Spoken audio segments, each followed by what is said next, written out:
Bueno, mis hermanos, buenas tardes.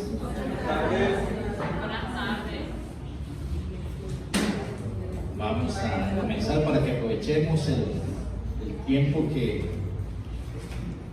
vamos a dedicar en esta tarde para el estudio. Gracias a Dios que el clima ha estado bueno.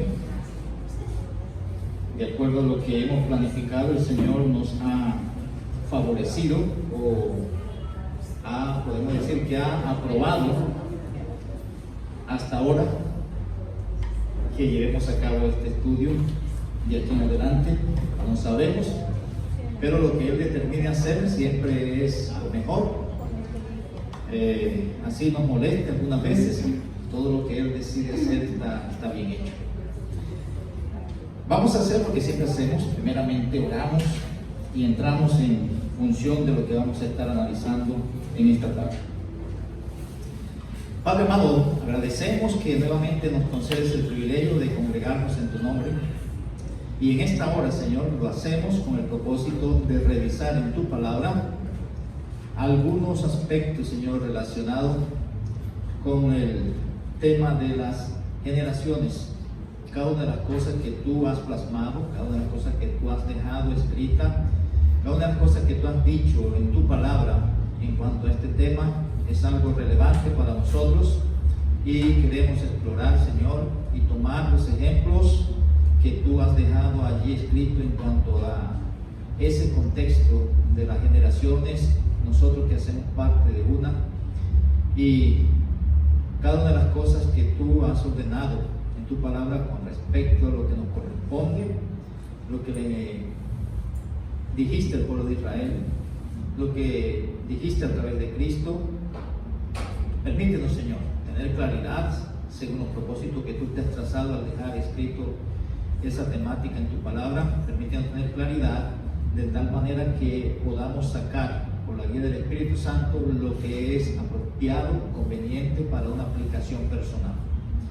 Ayúdanos cada día a dedicar tiempo a la lectura, a la meditación, al estudio de tu palabra, porque ese es el alimento nuestro. Ayúdanos, Señor, a darle prioridad a esto, y que tu Espíritu Santo nos dé la claridad que necesitamos cuando nos sentamos a estudiar.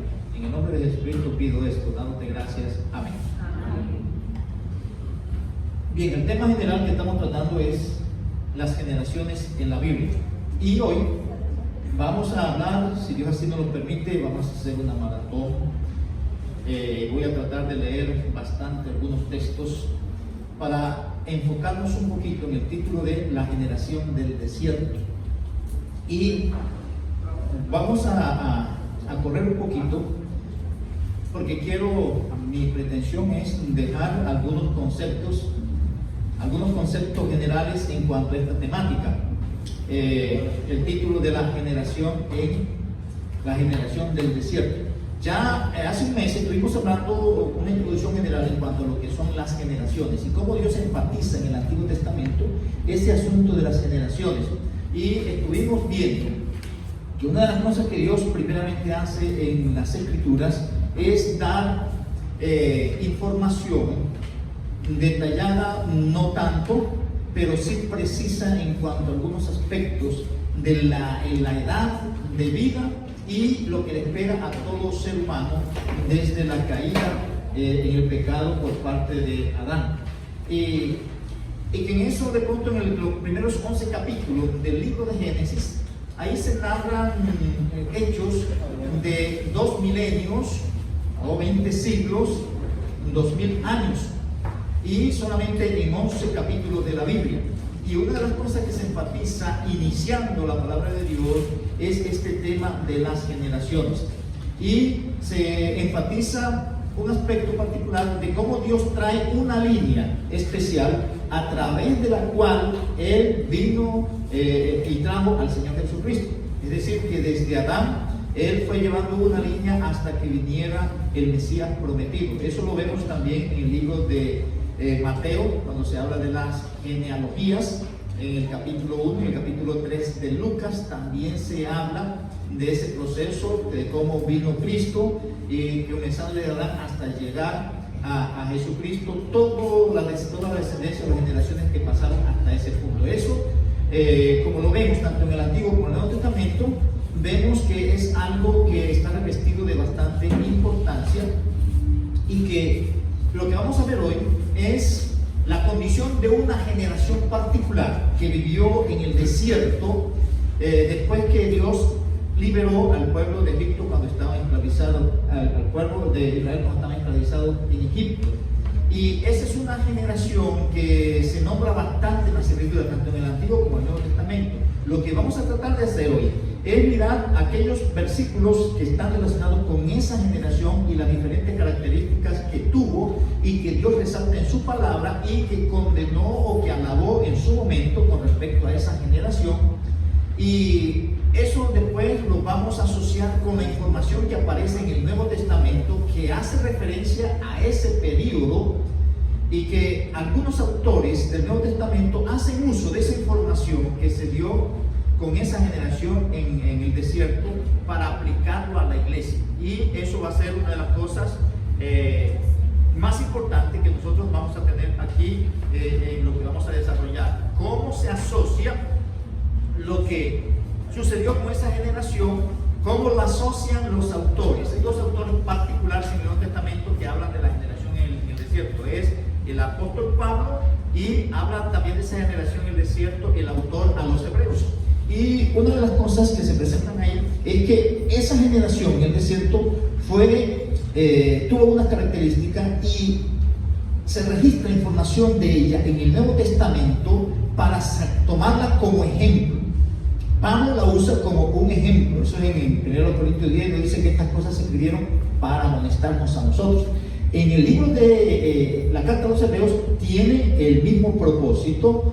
El autor de los Hebreos habla de esa generación para usarla en el contexto del primer siglo con esos destinatarios a quienes él se estaba dirigiendo, y decirles: no cometan los mismos errores que cometió esta generación allá en el desierto, y dar algunos detalles en cuanto a eso.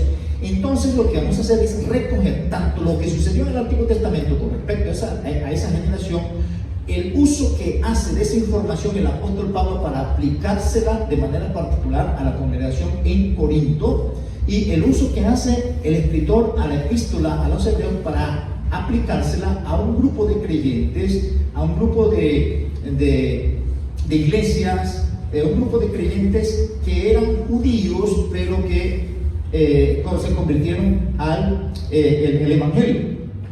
Y vamos a sacar de eso, de esos dos ejemplos, qué es lo que está relacionado con nosotros en el contexto que estamos ahorita. Y vamos a tratar de hacer, de pronto, como reflexionar en esas cosas que allá se condenaron y que de pronto hacen parte de nuestra cotidianidad hoy, y lo estamos viendo como algo bueno, que eso fue lo que pasó con esa generación. Veían esas cosas como algo bueno, y Dios decía: oye, ustedes están andando conforme a su corazón y están en contra de lo que yo estoy diciendo. Y que nosotros, una vez más, retomemos eso, que hay muchas cosas en las cuales estamos nosotros hoy, que no hay presente, no hay diferencia entre esa generación en el desierto y nosotros. Y eso es lo más fundamental que vamos a estar desarrollando, si Dios así nos lo permite. Bien, eso es como introducción.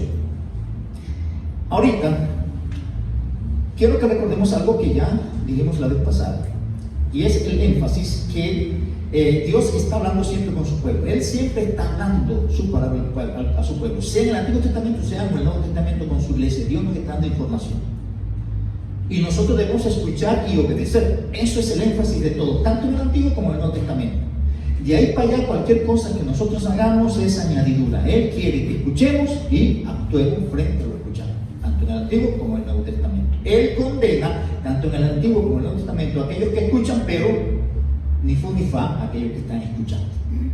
Y ese es el énfasis que también siempre hacemos. Entonces, una de las cosas que está relacionada en el Antiguo Testamento con las generaciones fue que Dios les dijo al pueblo de Israel: estos son los estatutos y decretos que yo te estoy diciendo, y debes enseñárselo a tu próxima generación.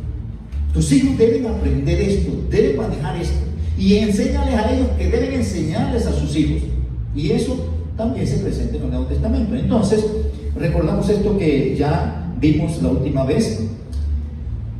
Estos textos Estos pues son los mandamientos y estatutos y decretos que Jehová nuestro Dios mandó que se os enseñase, para que los pongáis por obra en la tierra a la cual pasáis vosotros para tomarla. Entonces Dios les enseñó esto y el propósito es que lo pongan por práctica. Eso es lo que siempre decimos. Y después le dice aquí, el propósito de eso es que el que escucha la palabra y la pone por práctica es una persona que está teniendo temor de Dios y se está ampliando en el temor hacia el Señor.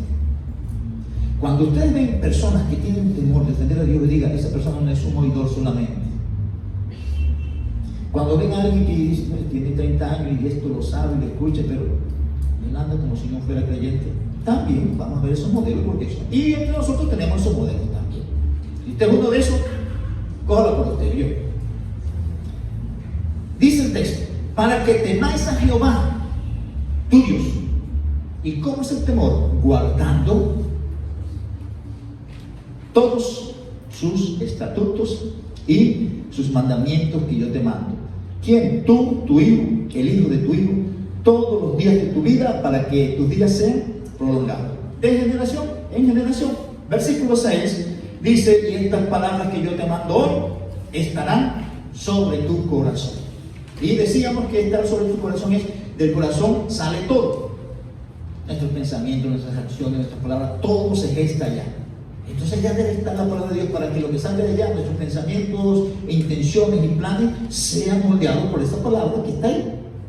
Esa es la idea, que esté allá, donde se toman las decisiones, donde se arma todo lo que sale para hablar y para actuar.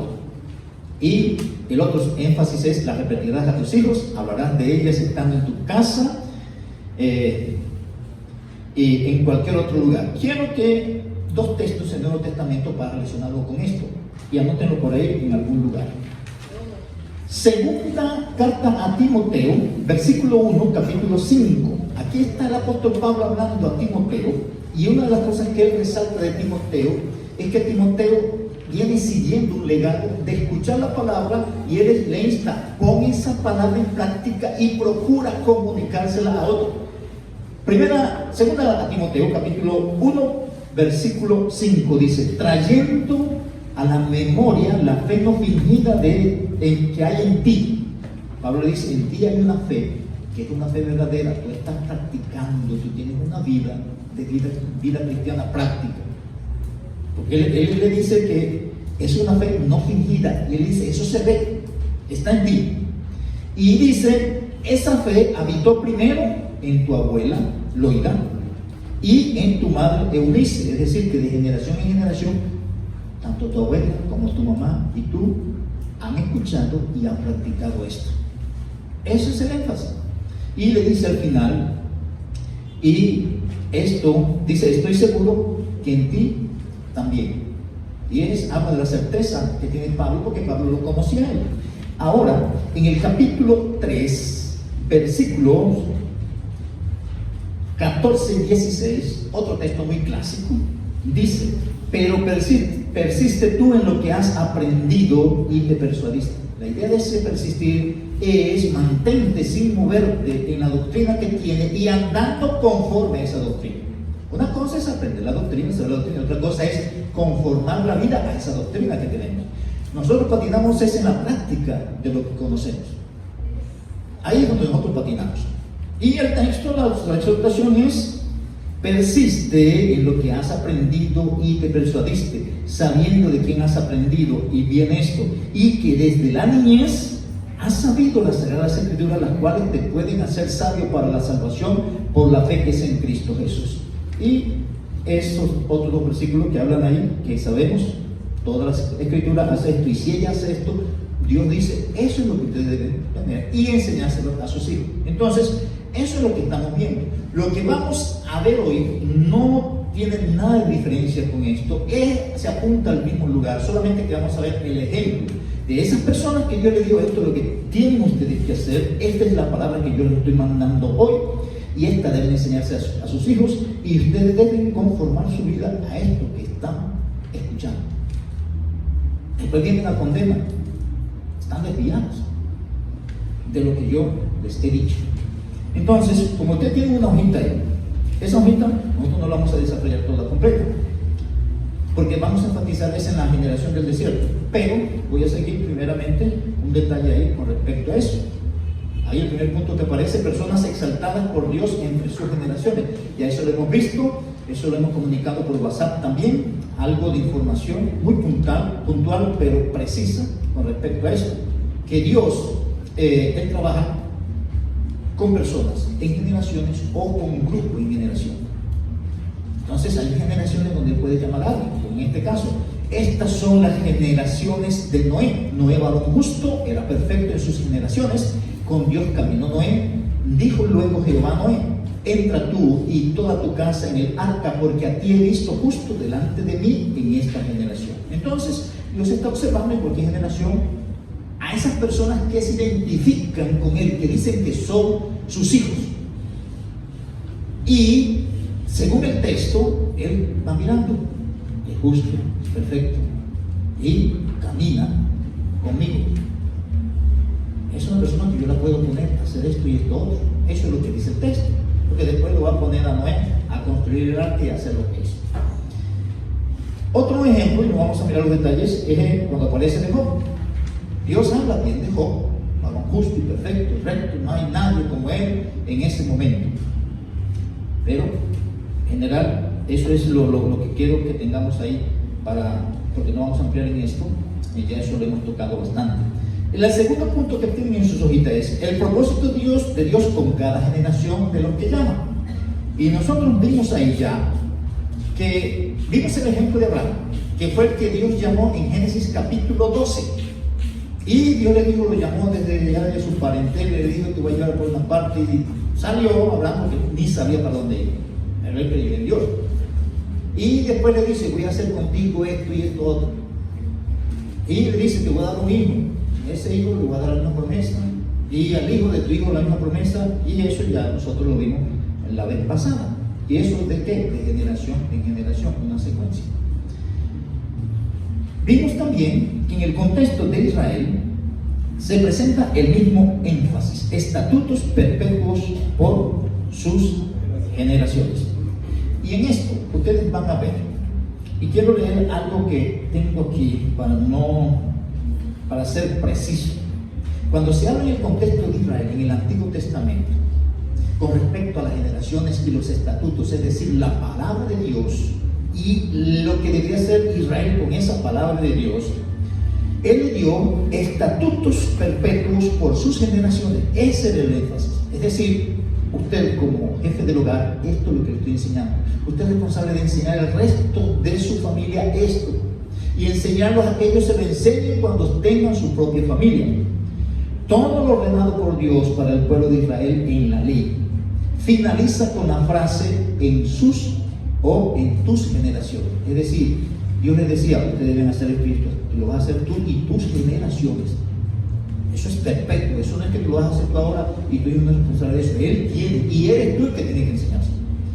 La otra cosa dice: estatutos perpetuos en sus generaciones, indicando que los padres debían ser fieles en lo dicho por Dios y los hijos deberían seguir el mismo patrón, de generación en generación.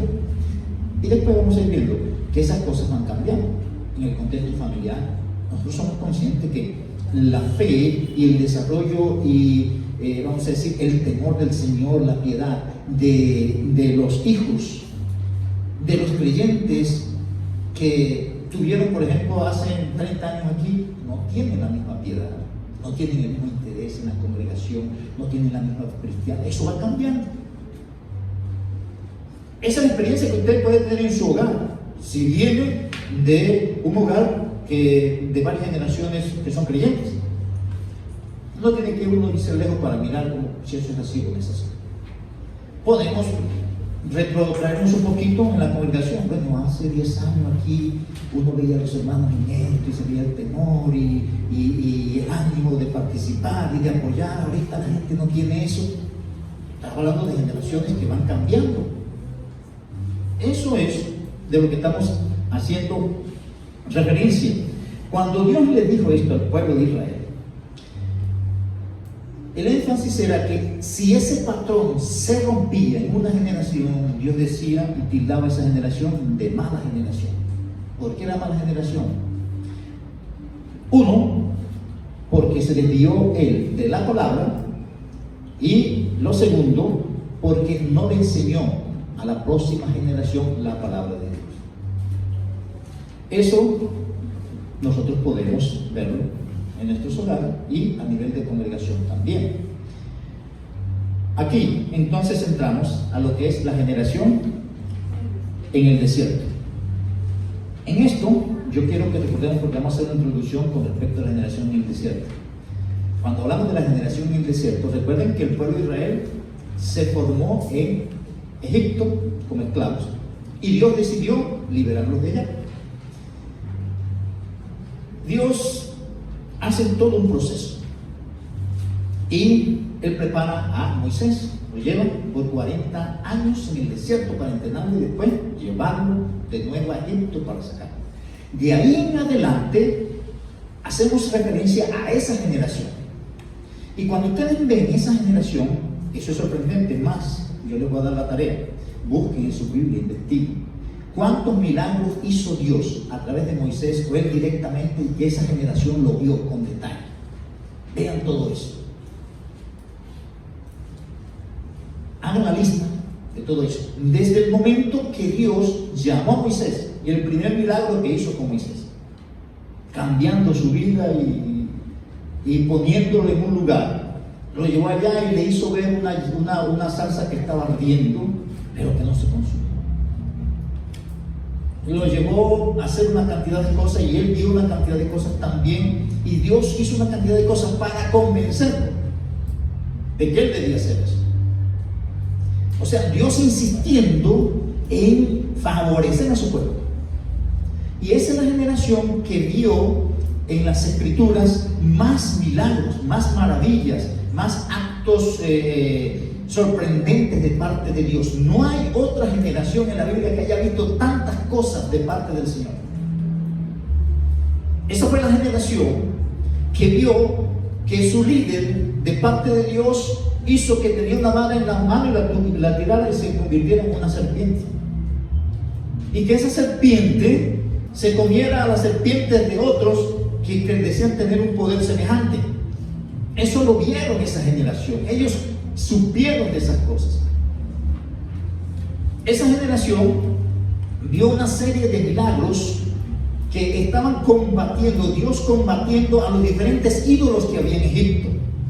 Y se habla en Éxodo de ¿cuántas plagas? 10 plagas. Eso, cuando usted ve esas cosas, oye, después de salir de eso, una persona tiene que estar bien. Yo, ¿por qué voy a estar asustado? Mire lo que Dios hizo aquí, lo que Dios hizo ello, ¿por qué voy a estar asustado? Pero resulta que eso fue una generación bien incrédula. Vieron todo eso. ¿Cuál otra generación en la Biblia ustedes pueden revisar desde Génesis hasta Apocalipsis vieron esas cosas? No existe otra generación. Porque en el Nuevo Testamento vemos algunos que vieron que Cristo resucitó un muerto, levantó a un paralítico, cosas así aisladas. Pero lo que esta gente vio, ahora, eso fue lo que vio en el contexto ese de salir de ahí, convencer a Faraón que lo dejara salir.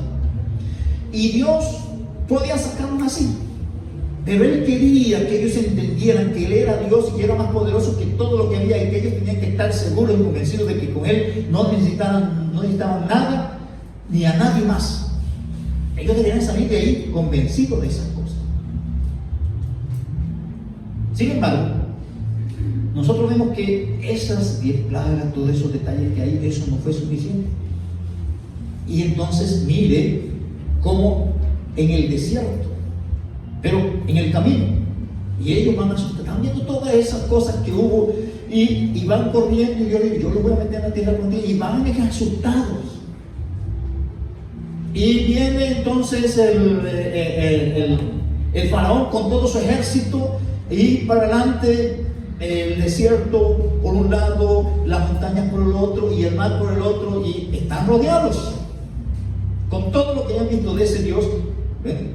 vamos a sentarnos aquí. Si Dios hizo eso allá, algo puede ser aquí. Pero ¿qué es lo que vemos? ¿No? En un contexto que donde no ven salida, ellos van buscando humanamente qué hacer. Y Dios los estaba acorralando para que confiaran en Él. Eso no es diferente a lo que pasa muchas veces con nosotros. Es más, nosotros cuando damos los golpes aquí, al final, bueno, que se haga la voluntad de Dios, después ya nos hemos dado una cantidad de golpes, intentando solucionar por nosotros. Y gracias a Dios que Dios es misericordioso, y después que estamos con nuestros chichones, el viernes, y nos hace el favor.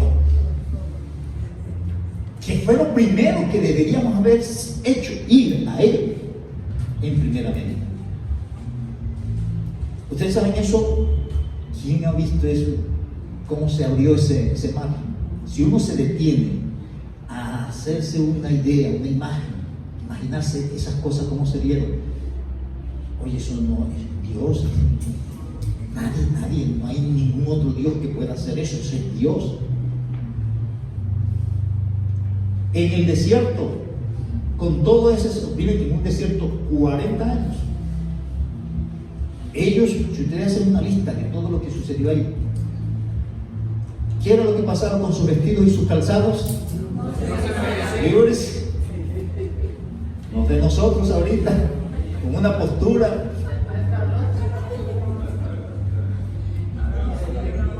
Pero miren cómo Dios está haciendo con ese pueblo. Todo lo que ese pueblo vio, que si había sol y había mucho calor, ¿qué hacía Dios? Le ponía una nube encima para refrescarlos. En el desierto, donde cultivaron edad y estaban llorando por comida, ¿qué hacía Dios? Aquí hay comida. No, pero lo que queremos es carne. Aquí hay carne. No, ahora estamos con sed. Miren todo lo que está ahí. Si nosotros nos detenemos aquí a hacer un análisis, porque eso uno lo lee y lo pasa por alto, uno muy poco reflexiona en la realidad y lo profundo que es eso. Porque uno teoriza mucho las cosas y eso que está ahí, eso es una realidad. Lastimosamente a veces uno está de pronto mirando esto académicamente, lastimosamente. Pero eso que estamos diciendo, eso no es una fábula, eso no es una historieta, eso es la verdad. Eso es la verdad. Y qué bueno que nosotros nos agarremos de eso, porque ese Dios que está allá, porque yo estoy diciendo que no hay casi diferencia entre esa generación del desierto y nosotros, porque estamos escuchando lo mismo. ¿Cuánto no sabe usted de la Biblia? Y está terqueando para hacer lo que le esté de la gana, lo que quiere en su corazón y no lo que sabe que Dios dice que tiene que hacer. ¿Qué diferencia hay entre esa generación y usted? No hay. Hasta cierto punto somos peores porque tenemos la información y el ejemplo. Ellos no tuvieron eso. Nosotros lo tenemos. Y más lo que luchamos. Y a veces pensamos que con cumplir algunos rituales es suficiente. Estamos re lejos de la realidad de lo que es vida cristiana y una relación genuina con Dios. Estamos lejos. Cuando reflexionamos y vemos lo que se presenta en esos textos. Cuando uno ve todo lo que pasó en ese desierto, uno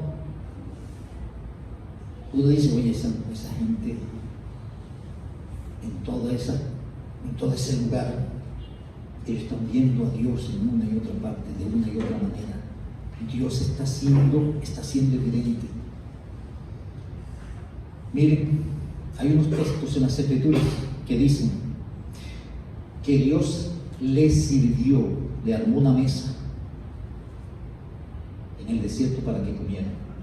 ¿Quién ha pedido eso en toda la Biblia? Que tienen como sirviente a Dios dándole lo que van a comer. Hay un texto que dice que salió trigo del cielo. No sé si lo han leído o si se acuerdan de que lo leyeron. El texto está enfatizando, y yo debo relacionar hoy, no es cualquier trigo, fue Dios mismo. ¿Quién sembró ese trigo en el cielo? ¿Quién lo regó? ¿Quién hizo que eso se produciera? Y después dice pan de nobles, para hacer referencia, el pueblo de Israel en el desierto comió la mejor comida que puede haber comido o puede comer cualquier emperador, rey o faraón en esta tierra. Sin embargo, ¿qué decían ellos de esa comida? Ellos estaban por otro lado. Ellos estaban por otro lado. Eso no es diferente a lo que sucede en sus casas. Lo que sucede en mi casa. Yo abro la nevera, tengo tantas cosas que comer, pero nada de lo que está ahí me provoca. Pero si eso fue el maná que Dios proveyó, no, pero yo no quiero lo que Dios proveyó, yo quiero otra cosa. ¿Cuál es la diferencia? No hay diferencia. Cuando usted está peleando con su hijo porque no quiere comerse el queso o el huevo, sino esta otra cosa, relaciónale que ese viene de allá del desierto. Porque él tiene en su corazón otra cosa. Y usted tiene que enseñarle, oye, esa es la provisión de Dios. Esa es la provisión de Dios. Ese es el maná de Dios. No hay nada más nutritivo que lo que Dios provee para nosotros. Lo que usted tiene en la nevera ahorita como provisión de Dios, no hay nada más nutritivo que eso. Así está en su corazón una salchipapa o cualquier otra cosa.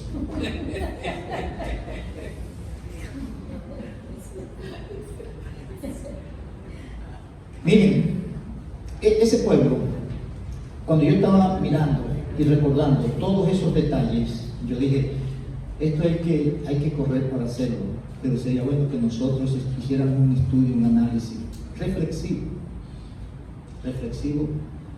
haciendo una comparación entre lo que Dios está diciendo y la realidad de nosotros, y si en realidad nosotros creemos que eso es así o no es así, o dejarlo de lado, ¿listo? Porque ¿qué otro sentido tiene? Esa es la generación que se va a describir ahí. Hay muchos detalles más que hay alrededor de esas cosas que ahorita mismo no vamos a tocarlo, porque estamos diciendo que vamos a hacer una especie de maratón para llegar después a lo que dice el Nuevo Testamento, porque lo que estamos tratando de hacer es que en el Nuevo Testamento se toma esa generación como un ejemplo. Y para yo tomar eso como un ejemplo, yo tengo que tener detalles de qué fue lo que pasó allá. Y eso es lo que estoy refiriendo aquí. Y yo no estoy leyendo los textos, ustedes lo han leído. Yo no tengo. Y por eso, cuando usted trata de cualquiera de las cosas que se dice ahí, y usted se va a su hogar y dice, oye, esto fue lo que hizo el pueblo Israel, esto que yo estoy haciendo, eso fue lo que él hizo. Esa actitud de mi hijo, esa actitud de fulano, esa fue la actitud del pueblo. Menospreciando y queriendo algo por encima de lo que Dios ha provisto, pretendiendo tener o encontrar algo superior a eso, en cualquier contexto. Eso puede ser en alimento, eso puede ser en casa, eso puede ser en propiedades, ropa, lo que sea. Porque es que nos endeudamos con una cantidad de cosas, no por lo que es necesario, sino por lo que es de nuestro gusto. Yo puedo vestirme con una camisa de 30,000 pesos, pero yo quiero una de 300,000. Y hay una cantidad de cosas así que son, y no es que usted no pueda ponerse una camisa de 300,000, póngasela de 1,000,000. Pero si no lo tiene, ¿para qué se va a endeudar para eso? Si Dios le ha provisto y para lo que es necesario. Yo digo, si yo tuviera dinero suficiente y yo en mi casa la tuviera todo el día con aire acondicionado, yo no estaría sufriendo si Dios me ha dado lo suficiente para no sufrir por calor.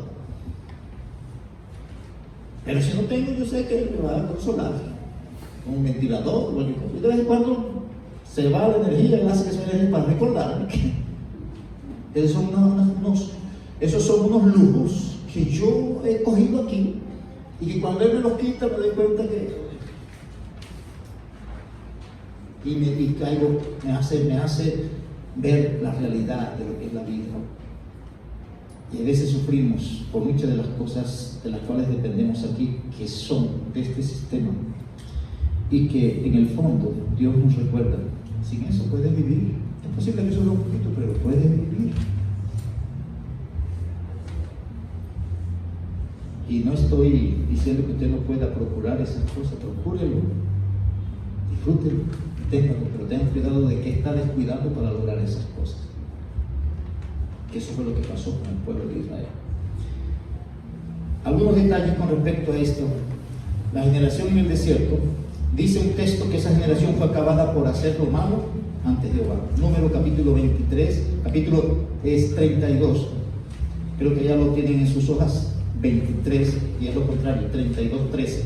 Y la ira de Jehová se encendió contra Israel y los hizo andar errantes 40 años por el desierto hasta que fue acabada toda aquella generación que había hecho mal delante de Jehová. Es una generación que Dios la acabó. La otra cosa que se me olvidó decir en la introducción de esta partecita aquí es que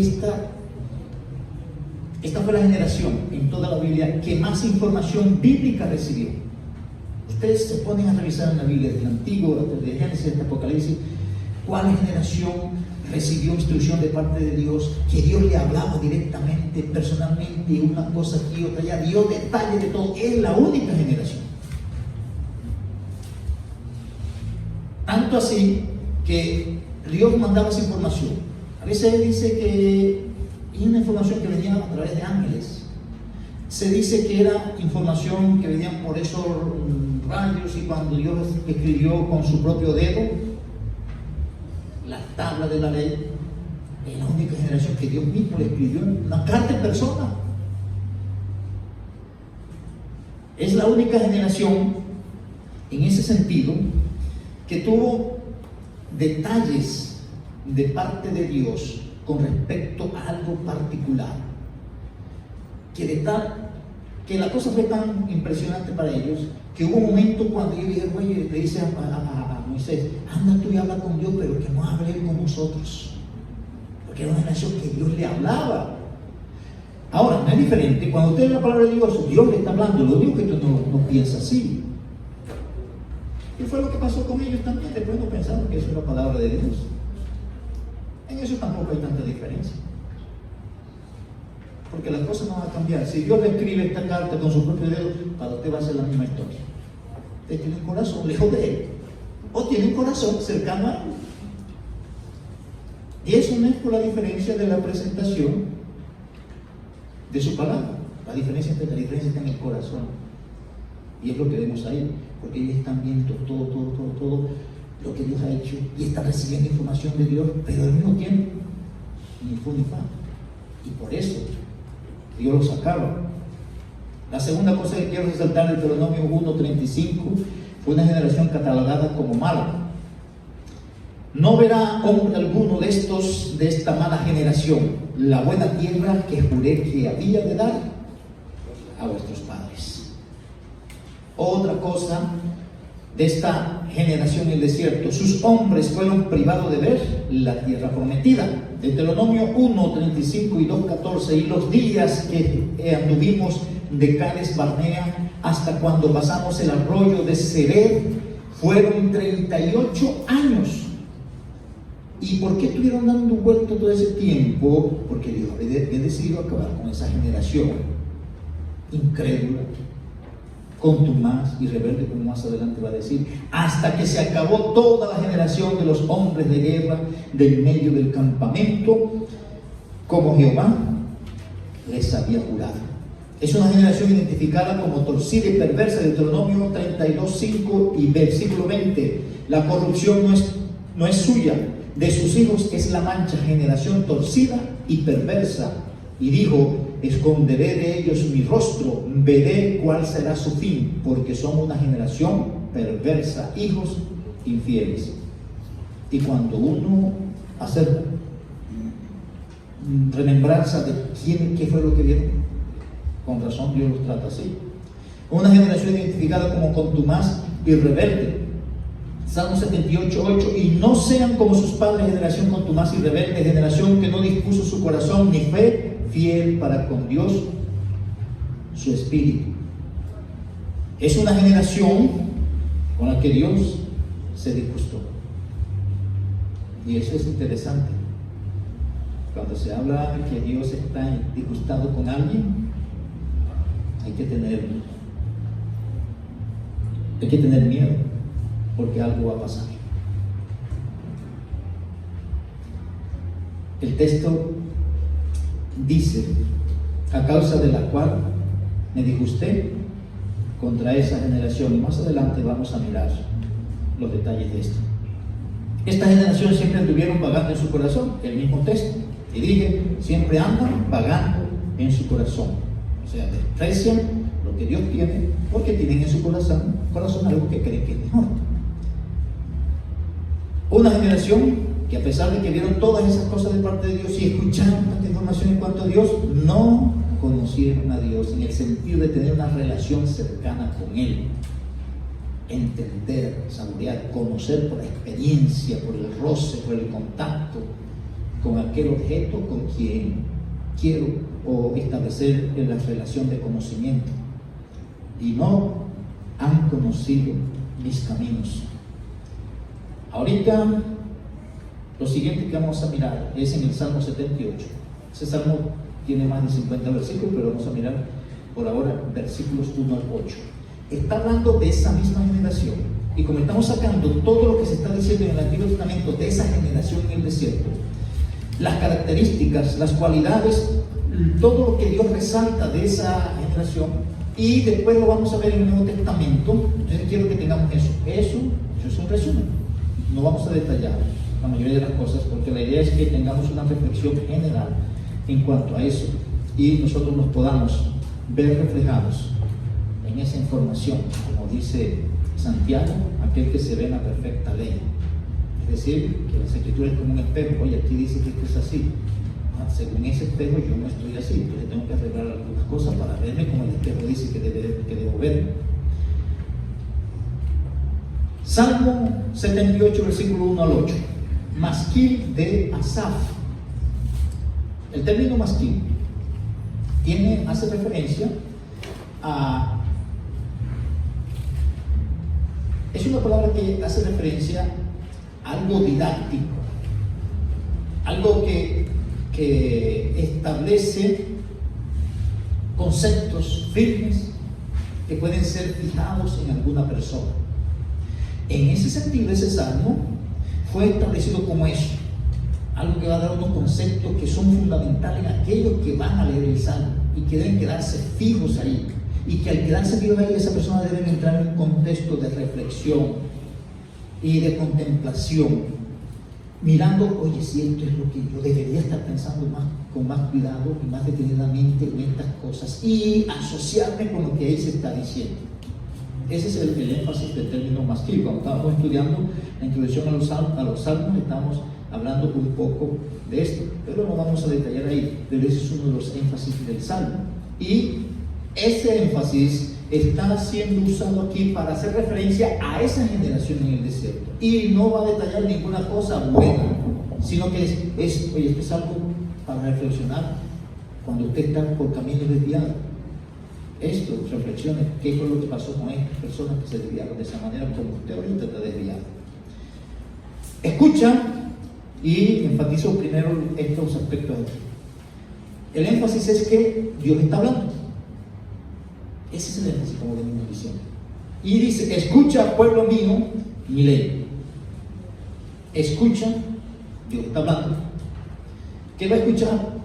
Lo que Dios tiene que decir, en ese caso, la instrucción.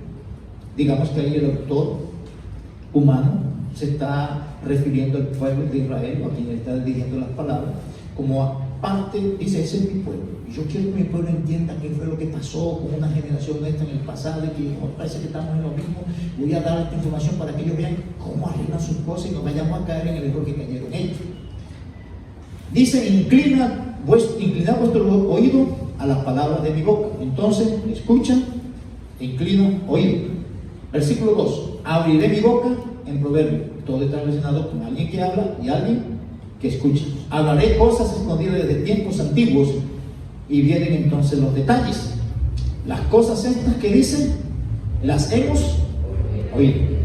Entonces, ellos, el salmista decía que esto lo hemos escuchado. Y cuando dice, oye, esto lo hemos escuchado, es porque esas personas no están actuando conforme a lo que han escuchado. Y dice, esto lo hemos escuchado, esto no es nuevo. Y se lo estoy diciendo porque estamos desviados. No es así como debería ser. Nosotros sabemos que es de esta manera, porque no tratamos de hacer las cosas como ya sabemos que se deben estar haciendo, y no actuar de esta manera abiertamente en rebelión, que eso es lo que se condena en esta generación de la que estamos viendo ahí. Las cuales hemos oído, y el otro énfasis que dice ahí, y entendí. Oír y saber con precisión qué es lo que Dios tiene. ¿Y por qué se dio eso? Dice ahí, nuestros padres nos las contaron, lo que venimos diciendo. Dios le dice, tú tienes que enseñárselo a tus hijos y tus hijos deben enseñárselos a otros. Y dice el salmista aquí, esto no lo podemos dejar oculto, esto hay que hablarlo, no podemos encubrirlo y hay que decírselo a la próxima generación. Dice, contando a la generación venidera, 3 cosas de parte de Dios: alabanzas de Jehová, la potencia de Jehová y las maravillas que Él hizo. Si eso es lo que estamos haciendo. Cuando ustedes ven esto, ustedes van a ver que el salmista lo que pretende, y muchos de los autores después de salir de la esclavitud en Egipto, eso hace referencia, recuerden lo que Dios hizo allá. Aquí también Él está con nosotros. Y ellos tenían que contárselo eso a sus hijos, porque ellos tenían que ver que el Dios que ellos tenían era Dios superior a cualquier otro Dios, porque no existía ningún Dios que pudiera hacer ni hacer lo que el Dios de ellos podía hacer y ser en su persona. Y resalto aquí, ahí se dice de alabanzas, entonces eso es, hay que resaltar los hechos portentosos de Dios. Y va a detallar, en esos hechos portentosos Él ha mostrado ¿quién otro Dios hace lo que Él hizo? Cuando Él con su voz hizo que fuera la luz y fue la luz. Él con su voz hizo que la tierra produjera animales y los animales se produjeron. Entonces habla del poder de Él. Y después todas esas cosas que para las personas en su momento veían como algo asombroso, que eso no lo hace cualquiera. Es más, los mismos brujos que habían y hechiceros en el momento que Moisés estaba haciendo sus milagros para mostrar el poder de Dios como una vara, ellos dijeron, eso no es poder del hombre, hay un poder de Dios. Ellos mismos identificaron, porque ellos no podían hacer esos trucos que ellos pensaron que todas las cosas se hacían por truco, y no, eso no es cuestión humana ni de hechicería, eso es que hay una mano de Dios metida. Ellos, porque habían unas cosas maravillosas, entonces ellos tenían que contar eso. Y retomamos aquí, resaltamos: padres, hijos y la generación venidera. La secuencia: padre, hijo, generación venidera. En el versículo 5, miren lo que va a detallar ahora. ¿Qué fue lo que Dios hizo? Dios estableció testimonio, es decir, Dios le dio información al pueblo de Israel, le dio todos los detalles. Él puso ley, entonces le dio testimonio y le dio leyes, y todo eso hace referencia a toda la información que ellos necesitaban para vivir, para convivir dentro del pueblo de Israel o fuera, cuando ellos fueran en otro contexto, con cómo tenían que relacionarse con otras personas. Todas esas normas, esas leyes que hay específicamente en los 4 últimos libros de la ley: Éxodo, Levítico, Número y Deuteronomio. El énfasis otra vez aquí, miren, esa ley mandó primero a nuestros padres, y esos padres, ¿qué era lo que tenían que hacer?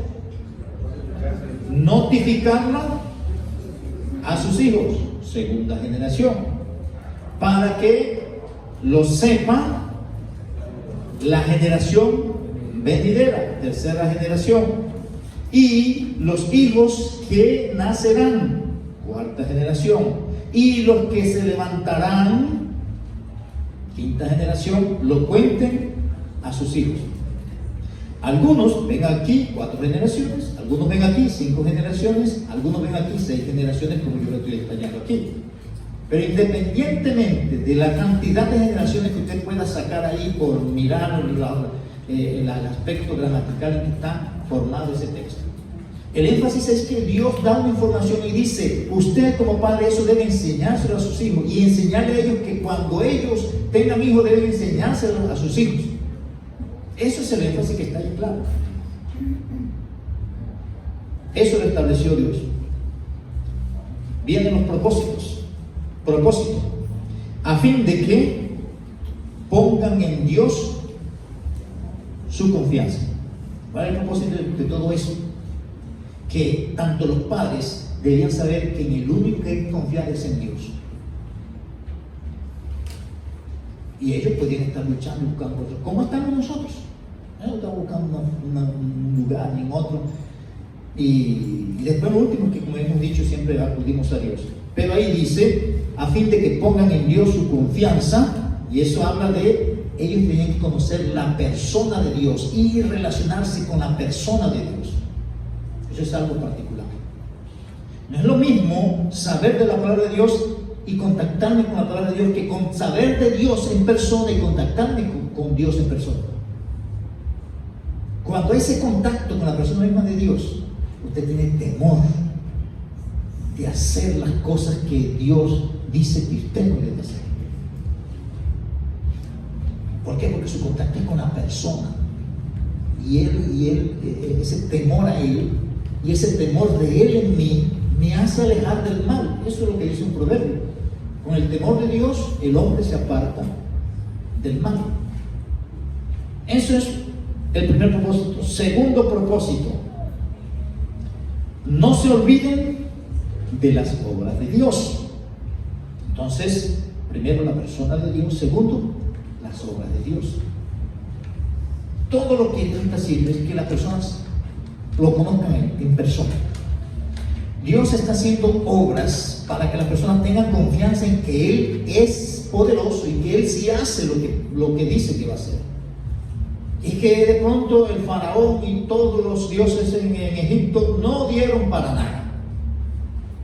¿Por qué usted va a querer volver para allá si sabe si faraón y Dios había los destruyó porque no dan para nada? Sin embargo, esa gente quería estar con allá. Diferencia entre esa generación y nosotros. No hay tal. A pesar de que sabemos y que Dios es así. Y decimos, no, gracias a Dios por su misericordia estoy con Él.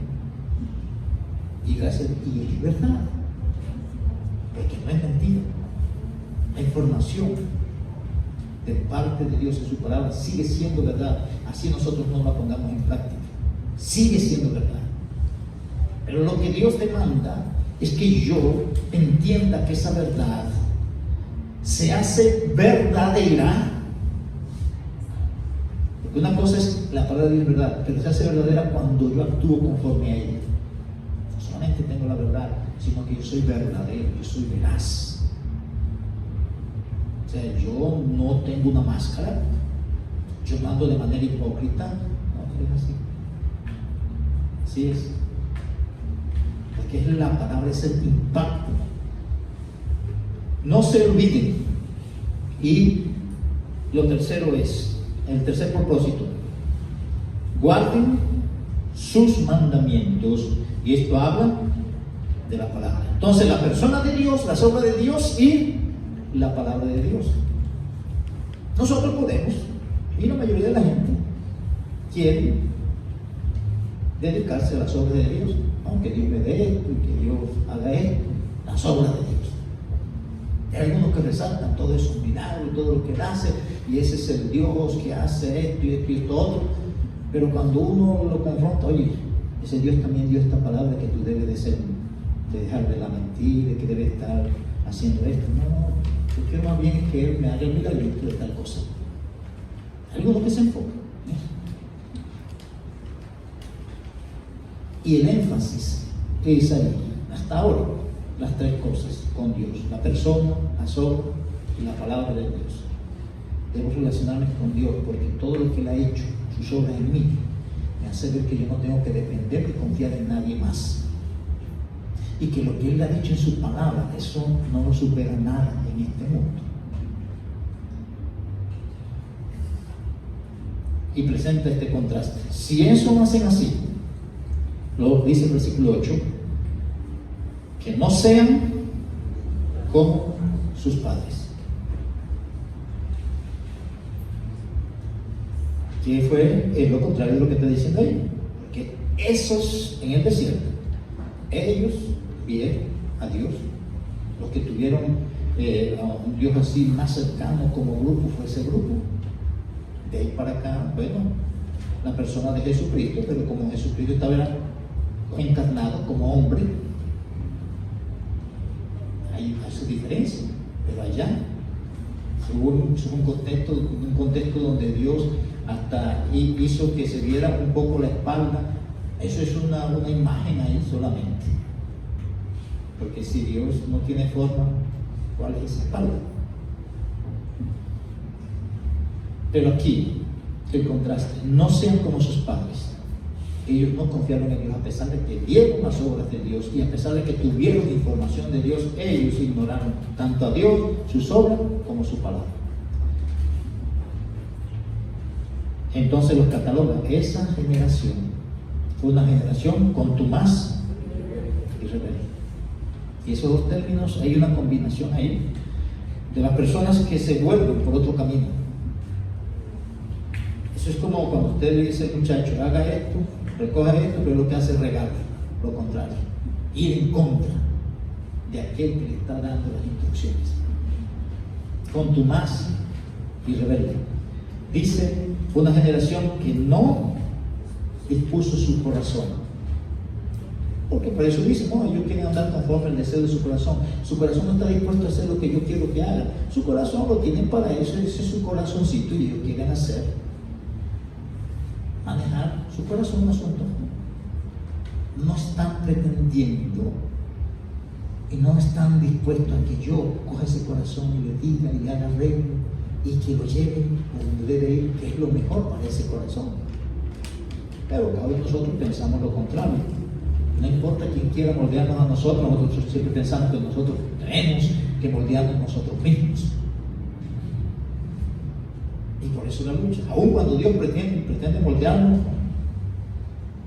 Dios nos dice: oye, eso no está bien, pero eso es lo que yo quiero hacer. Por eso, contumaz y rebelde. Y lo último que dice ahí: no fueron fieles para con Dios en su espíritu. Ahora sí, esa es la generación del desierto en la información del Antiguo Testamento. Ahora, en el Nuevo Testamento, 1 Corintios capítulo 10, el apóstol Pablo va a retomar algunas de estas cosas para dar algún tipo de aplicación, que es lo que estamos tratando de hacer. Porque si se ha dado tanta información en la Biblia, tanto en el Antiguo como en el Nuevo Testamento, referente a esa generación, es fundamental que los que estudian la Biblia y que los que creen en Dios tengan precisión de esa información, porque eso es tomado en el Nuevo Testamento, en la iglesia, como un modelo. Y si hay cosas en las cuales nosotros estamos patinando como lo estuvieron ellos, lo más conveniente es que nosotros revisemos esto y prestemos la atención para salir de algunas cosas, de algunos lodos o charcos en los cuales podemos estar patinando de manera particular o colectiva, porque ese es el otro énfasis que se presenta en las Escrituras.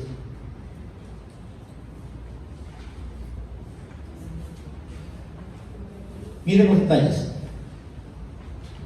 El apóstol Pablo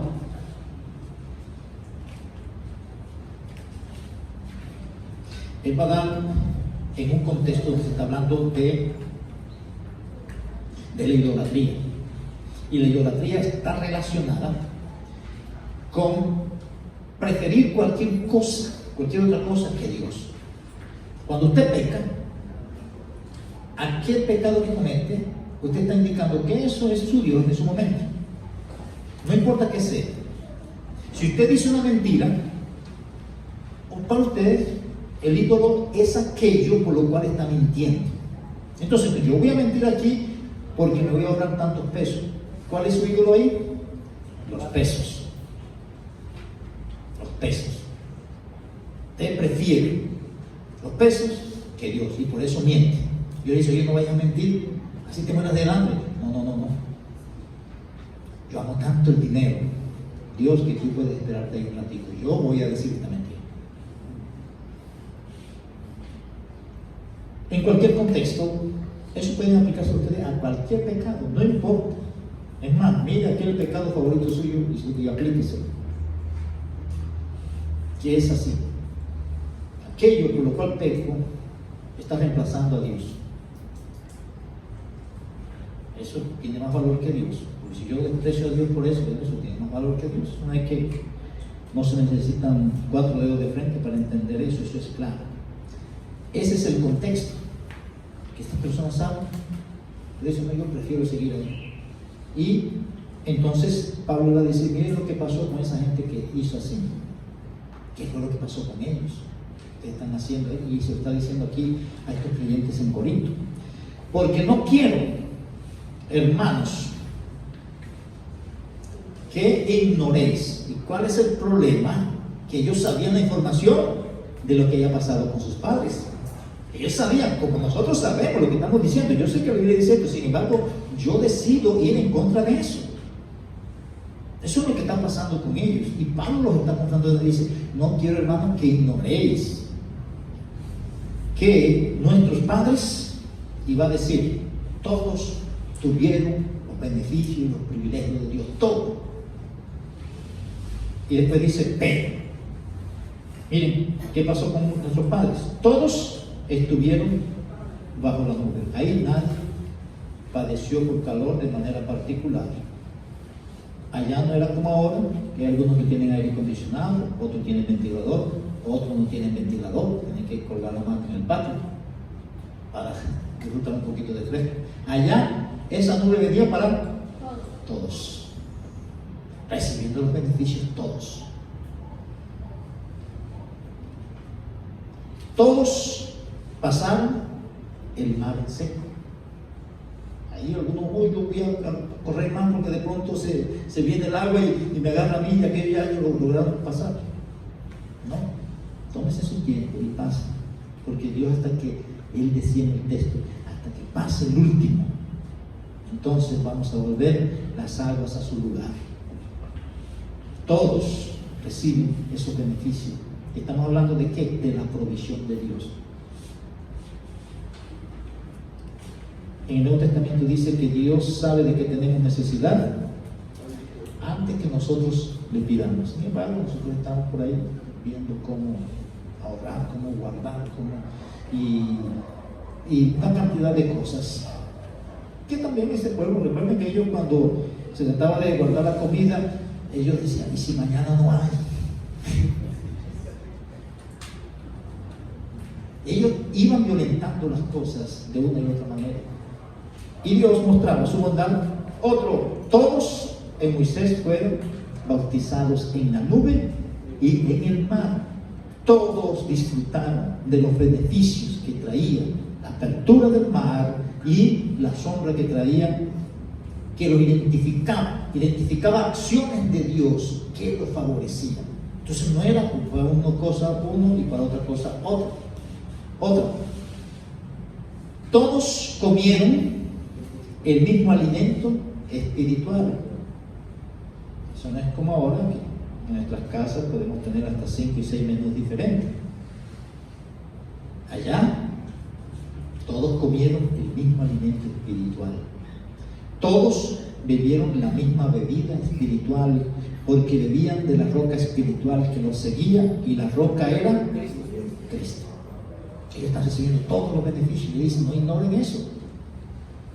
Hagan ustedes, o hagamos nosotros ahorita, ¿qué es lo que yo tengo en el contexto de lo que la Biblia dice que son cosas necesarias para nosotros?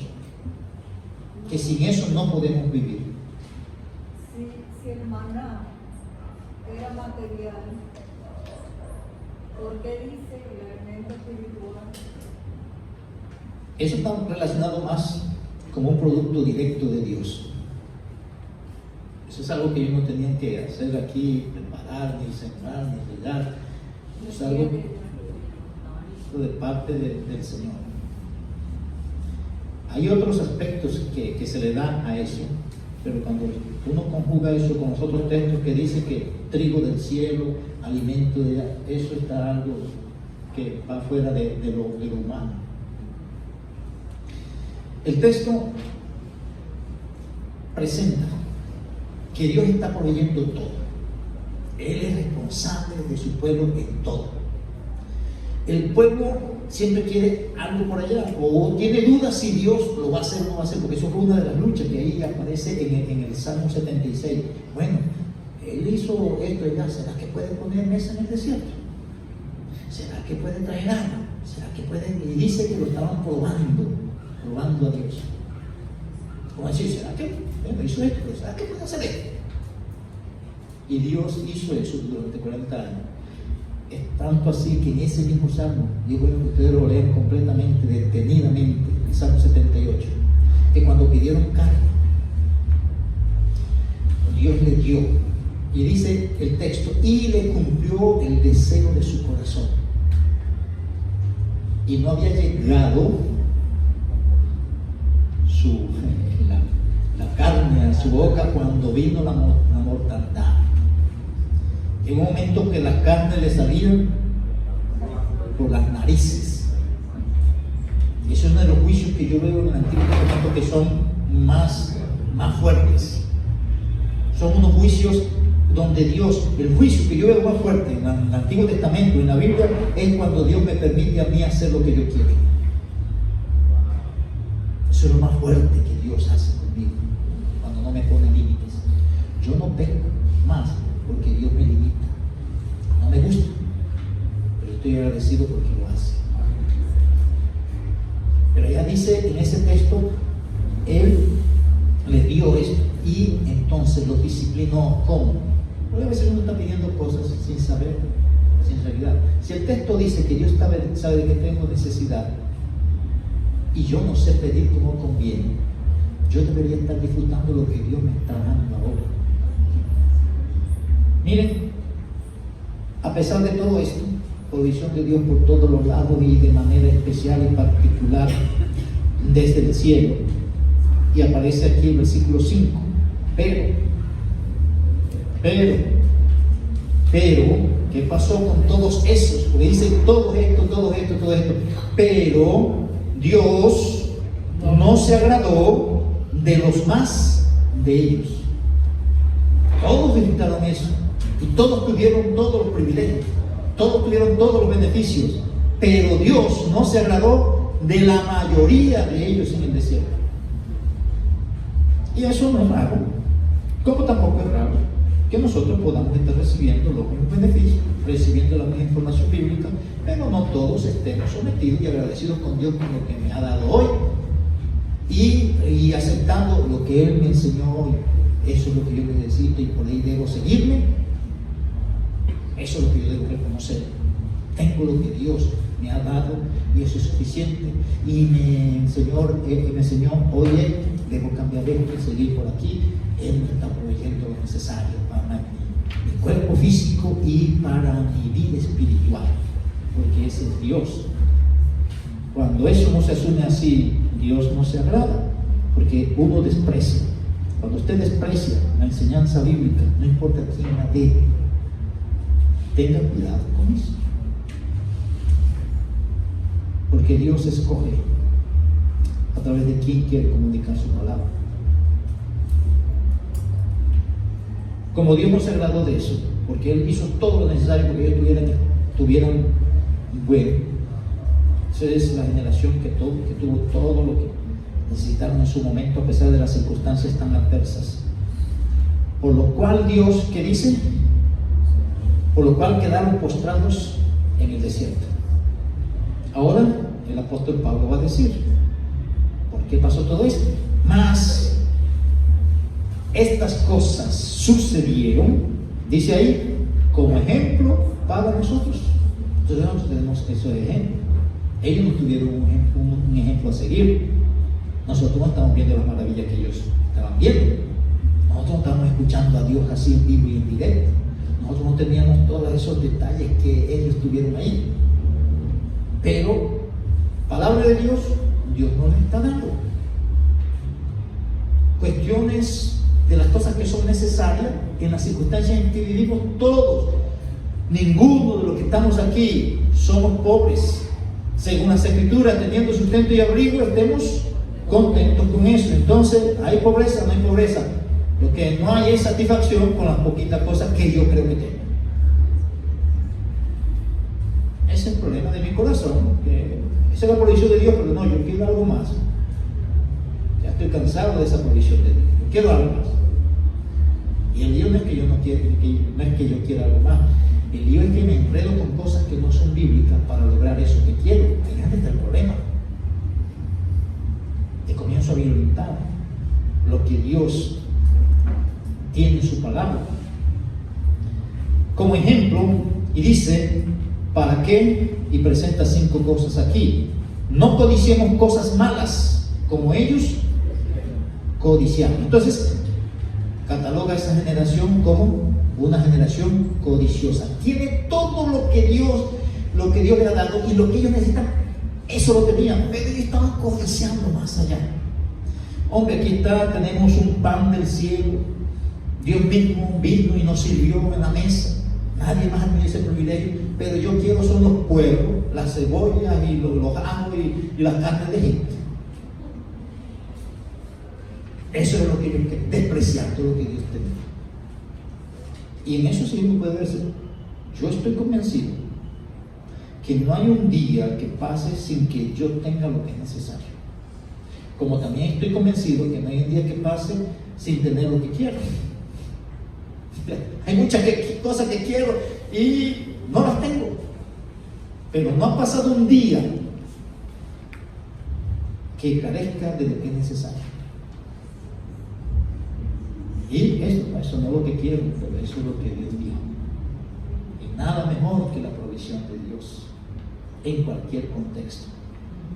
Pero uno tiene la tendencia de estar codiciando otras cosas, lo que ven otros, lo que promocionan, y en este contexto donde estamos, lo que uno más ve, eso lo codicia, y cuando lo tiene alguien que le gusta ufanarse de las cosas, entonces peor el asunto. Yo no veo eso como una prueba para identificarme, no, yo eso no lo necesito, porque hemos dicho aquí varias veces, chorreando la baba por eso. ¿Qué sentido tiene? Una satisfacción para mi ego solamente. La otra cosa que dice, ni seáis idólatras, como algunos de ellos, según está escrito, se sentó el pueblo a comer y a beber y se levantó a jugar. ¿Cuándo sucedió eso? Cuando Moisés estaba recibiendo las tablas de la ley, y acá el pueblo comenzó a decirle a Aarón, oye, ¿por qué Moisés no viene? ¿Por qué no nos hacen que sea un ídolo aquí y decimos que nos represente como el Dios de nosotros? Y Aarón le hace caso a ellos, y en su corazón eso también lo quería hacer. Y eso es interesante, porque el que está sometido a Dios está ya recibiendo las órdenes de Dios. Pero aquí está un líder que, no, hombre, hay que complacer a la gente. Dios dice que eso es así, pero mejor vamos a hacerlo. Muchas de las cosas que tenemos en las congregaciones son cuestiones de complacer gente. Y como estamos diciendo siempre, eso no es lo que dicen las Escrituras, pero la gente defiende eso más que lo que dice la Biblia. Y eso pasó ahí en ese contexto. Termina uno idolatrando cosas. Ahí en ese contexto ellos hicieron un becerro y se sentaron ahí a jugar y todo, que después cuando llegó Moisés, que moría con eso, y se lo hicieron tomar a toda esa gente.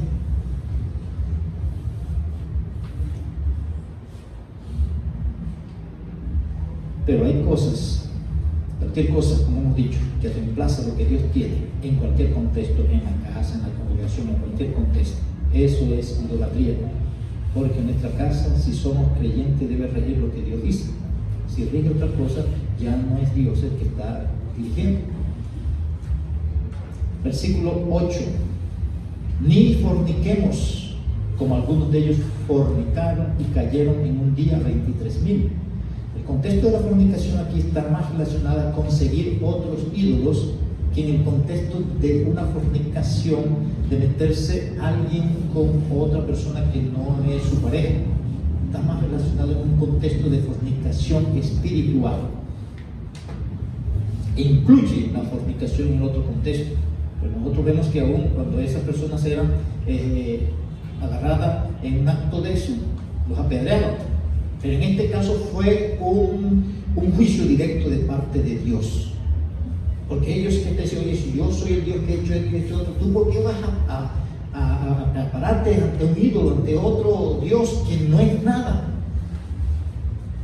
Porque esa generación se muestra, si tienen todo, pues se merecían todo lo que estaban pasando, porque ellos sabiendo y viendo a Dios como se mostró, pues no tenían ningún tipo de excusa.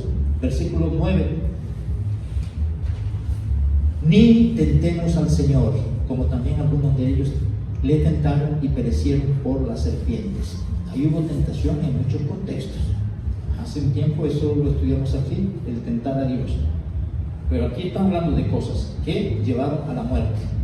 Entonces, allá cayeron 23,000, aquí dice perecieron por la serpiente. Y no murmuréis, como algunos de ellos murmuraron y perecieron por el destructor. La murmuración aquí está relacionada con no aceptar el gobierno de Dios, ni el gobierno de Dios a través de los líderes que Dios tenía. ¿Quién era el principal? Moisés. Pero habían algunos que decían, no, ¿por qué tiene que ser a través de Moisés? Entonces fue cuando Dios hizo que saliera fuego y se abriera la tierra y se comiera, se consumiera a una familia ahí completa, por menospreciar la provisión de Dios en el contexto del liderazgo. Liderazgo de Dios de manera directa, liderazgo de Dios a través de Moisés o de los líderes humanos establecidos por Dios en ese momento. Y otra vez enfatiza aquí el apóstol Pablo: estas cosas les acontecieron como ejemplo y están escritas para amonestarnos a nosotros, a quienes han alcanzado los fines de los siglos. Entonces toda esa información que está relacionada con la generación del desierto está ahí, y por eso decimos debemos repasarla, porque eso está ahí para que nosotros cambiemos nuestra mentalidad, que en muchos aspectos se parece a la mentalidad de ellos. Cuando se habla ahí de amonestar, es ir a la mente de alguien que tiene unos pensamientos que lo lleva a hacer cosas que no son convenientes, y se le va a dar la información para que esa mentalidad de él cambie y le permita tener una vida diferente o contraria a esa que está llevando. Todo lo que se dio en el desierto, eso es claro en eso. Y el apóstol Pablo entonces hace aquí una reflexión particular. Así que el que piensa estar firme, mire que no caiga. No nos ha sobrevenido ninguna tentación que no sea humana, pero fiel es Dios, que no dejará ser tentado más de lo que podemos resistir, sino que dará también juntamente con la tentación la salida para que podáis soportar. No hay circunstancia, porque todo lo que está pasando con ese pueblo allá, lo que pasó con ese pueblo, Dios está interviniendo y dándole todo lo necesario, pero ellos van por otro lado, no están confiando plenamente en Dios.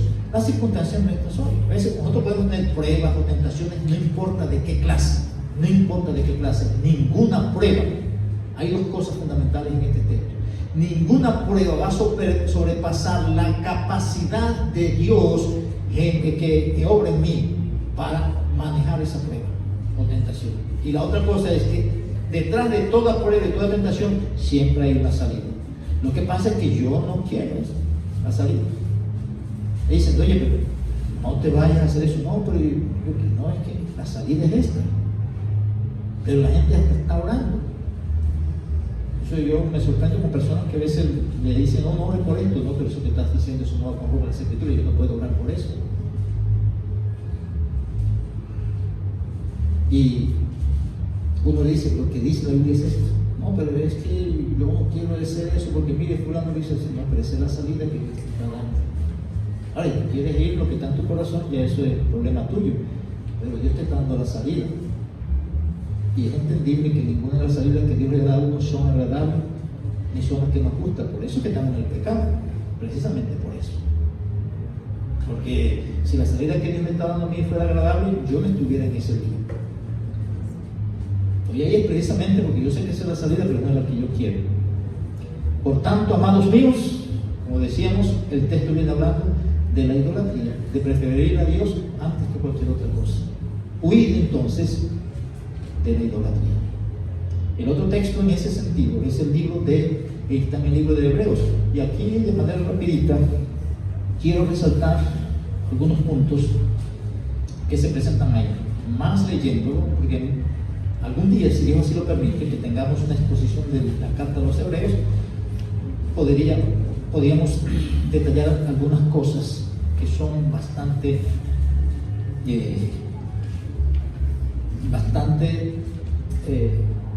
interesantes en el contexto del entendimiento del obrar de Dios en su iglesia, teniendo en cuenta todo lo que hizo con el pueblo de Israel. Recuerden que estamos pensando, Dios está hablando y hay un pueblo escuchando. El que escucha y atiende y obedece, Dios dice, eso lo cataloga como bueno. El que no lo hace así, Dios lo cataloga como malo, sea una persona en particular o sea una generación general. No importa cuál sea el contexto. Pero aquí otra vez se resalta, y todo esto aquí se va a dar la información para llegar a esa generación a través del desierto. Dios, habiendo hablado, o sea, otra vez Dios hablando. Y dice aquí, Él lo hizo a los padres y lo hizo a través de los profetas. ¿Cómo lo hizo? Lo hizo muchas veces, lo hizo de muchas maneras, y la otra cosa, que lo hizo en el tiempo pasado. Entonces aquí se va a ilustrar. En la antigüedad Dios le habló a su pueblo y lo hizo a través de los profetas. ¿Y a quién habló? A nuestros padres. Y esos padres tenían que irnos transmitiendo esas cosas por el mecanismo de la oralidad. Los padres comunicándole a sus hijos todo lo que Dios es y todo lo que Dios hace. Entonces, eso lo hizo a través de los profetas. Pero nosotros hoy tenemos un privilegio. Ahorita Él nos va a hablar a través de su propio Hijo. Ese es otro privilegio. Entonces, ellos tuvieron profetas. Nosotros tenemos el profeta de los profetas, porque Cristo es identificado como sacerdote, como rey y como profeta. Y aquí dice, en otro tiempo Dios le habló a nuestros padres, lo hizo a través de los profetas. Y dice aquí, en estos postreros días, ¿y cuáles son esos postreros días? En el tiempo cuando el autor de la carta a los Hebreos estaba hablando, en el primer siglo. En ese contexto, donde estaba...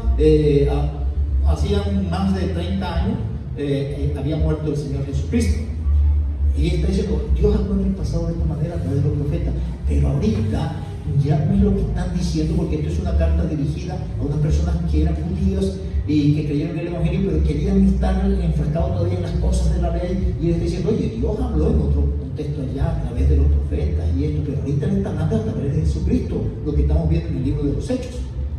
Entonces, ¿quieres tener todos los beneficios que Dios dio en el Antiguo Testamento?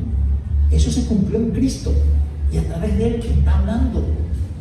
Entonces, en estos posteriores días, dice, nos ha hablado, y dice ahí, Él se mete el autor, y dice que lo ha hecho por el Hijo. Ahora, va a decir, al Hijo lo constituyó heredero de todo, y por quien asimismo hizo el universo. Ahí está hablando que el Hijo es el mismo Dios. Entonces va a dar estos detalles. El cual, hablando del Hijo, siendo primero el resplandor de la gloria de Dios y siendo la imagen de la sustancia de Dios, eso es decir, Él siendo Dios, o sea que Dios mismo vino a hablarnos a nosotros en directo. No lo hizo como a nuestros padres, que fue a través de los profetas. Él vino personalmente a hablarnos. Y después va a decir eso como en el contexto de la salvación, cómo habló el primero y después sus apóstoles, y que Dios fue confirmando eso con milagros y maravillas, porque Dios estaba hablando. Pero aquí en el contexto Dios está hablando. Y hace referencia entonces a la divinidad de Cristo. Y después va a hablar que Cristo como Dios sustenta. Dios es el que mantiene todo. Primero habla de que a través de Él hizo universo y que Cristo lo sustenta. Dice sustenta todas las cosas, y este detalle aquí, ¿con qué la sustenta? Con la palabra de su poder. El énfasis otra vez está en la palabra. Ahora, este otro detalle. Habiendo Cristo efectuado que la purificación de nuestros pecados, eso a través de su muerte, dice ahí que fue lo que hizo, se sentó a la diestra de la majestad en las alturas. Entonces, aquí está diciendo, ya Dios nos está hablando a través del Hijo Jesucristo.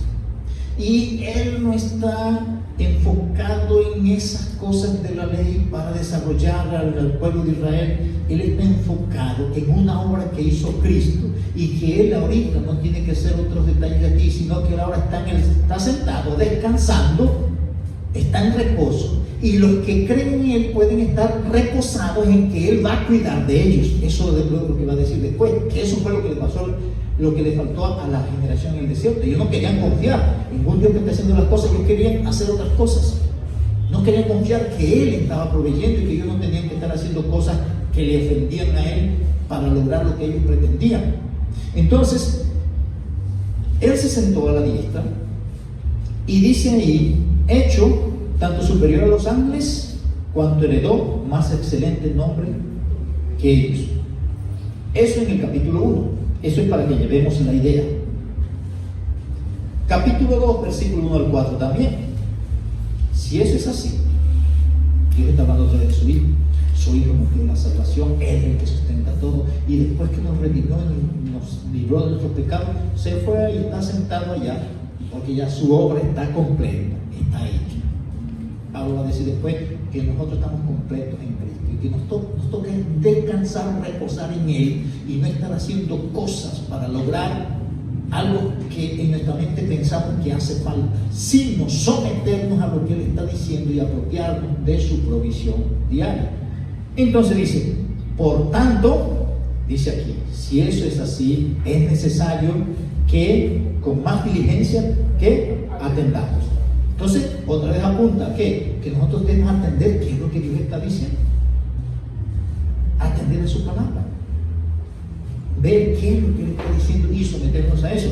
Entonces, atendamos a las cosas que hemos oído, porque hay peligro de uno deslizarse si yo no atiendo a lo que ya sé de la palabra. ¿Por qué me desvío yo de lo que Dios quiere? Porque yo no estoy atendiendo a lo que Dios me está diciendo. Y aunque sé que esto es así, pero yo no estoy atendiendo, no estoy prestando atención si eso es lo que Dios tiene o no tiene para mí, y yo me deslizo de la vida espiritual y de la concentración y los beneficios y todo el ejercicio práctico que hace parte de la salvación. Los que somos salvos vivimos como salvos, y hay actividades, hay obras que nos identifican como salvos, y es las obras que Dios preparó de antemano para que anduviésemos en ellas. Eso nos presenta, nos identifica como personas salvas. Y aquí Él va a decir, oye, tienen que atender, es necesario que atiendan lo que han escuchado, porque si no se pueden deslizar, porque eso fue lo que pasó con la gente en el desierto. Ellos no prestaron atención al asunto y se fueron por otro lado, se olvidaron de lo que Dios estaba haciendo y lo que Dios estaba diciendo. Y aquí dice que debemos atender la razón, porque si la palabra dicha por medio de los ángeles fue una palabra firme, es decir, si Dios en aquel momento, cuando estaban dando las leyes así, estaban los ángeles enviando o dando información, por decir algo, y los destellos de luz y todo eso, eso que Dios mandó a través de los ángeles, eso fue firme, es decir, lo que Dios dijo a través de los ángeles, eso se cumplió al pie de la letra, y Dios sentenció a aquellos que no se sometían a eso que Él dijo a través de los ángeles. Si eso fue así, y aquellos que no atendieron, dice, todos los que transgredieron y los que desobedecieron, ¿qué pasó con ellos? Recibieron justa retribución. O sea, cuando Dios habló a través de los ángeles, eso fue firme, y los que no obedecieron, no, tienen su justa retribución. Si usted no hace esto, esto es lo que viene. Bueno, esa es consecuencia por haberse desviado de lo que Dios le dijo. Dice, recibió justa retribución. Viene entonces la pregunta, si eso es así, Dios está hablando, atentando, porque si lo que pasó allá con los ángeles, los que desobedecieron, tuvieron las consecuencias de su desobediencia, no crean que ustedes ahorita no van a padecer por estar haciendo las cosas contrarias a lo que Dios dice. Entonces viene la pregunta, ¿cómo escaparemos nosotros si descuidamos una salvación tan grande? Aquí es donde hay algunos que están pensando, entonces según ese texto, ¿será que si descuidamos la salvación la podemos perder? Pero según el texto anterior, ¿de qué no vamos a escapar? Según el texto anterior. Según el texto, ahí dice, ¿cómo escaparemos si descuidamos una salvación tan grande? La pregunta es, ¿cómo escaparemos? ¿De qué escaparemos según el texto anterior? La retribución. Es decir, que hay una justa retribución.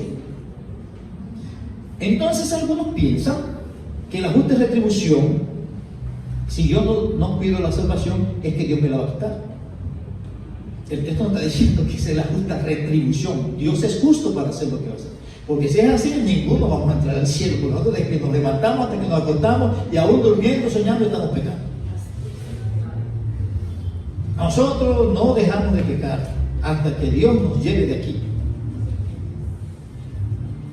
Pero ahí el texto dice, ¿cómo escaparemos nosotros si descuidamos una salvación tan grande? Hay una justa retribución. Si Dios habló a través de los ángeles y los que transgredieron lo que Dios dijo a través de los ángeles y desobedecieron, Dios, de acuerdo a su transgresión, le dio la justa retribución.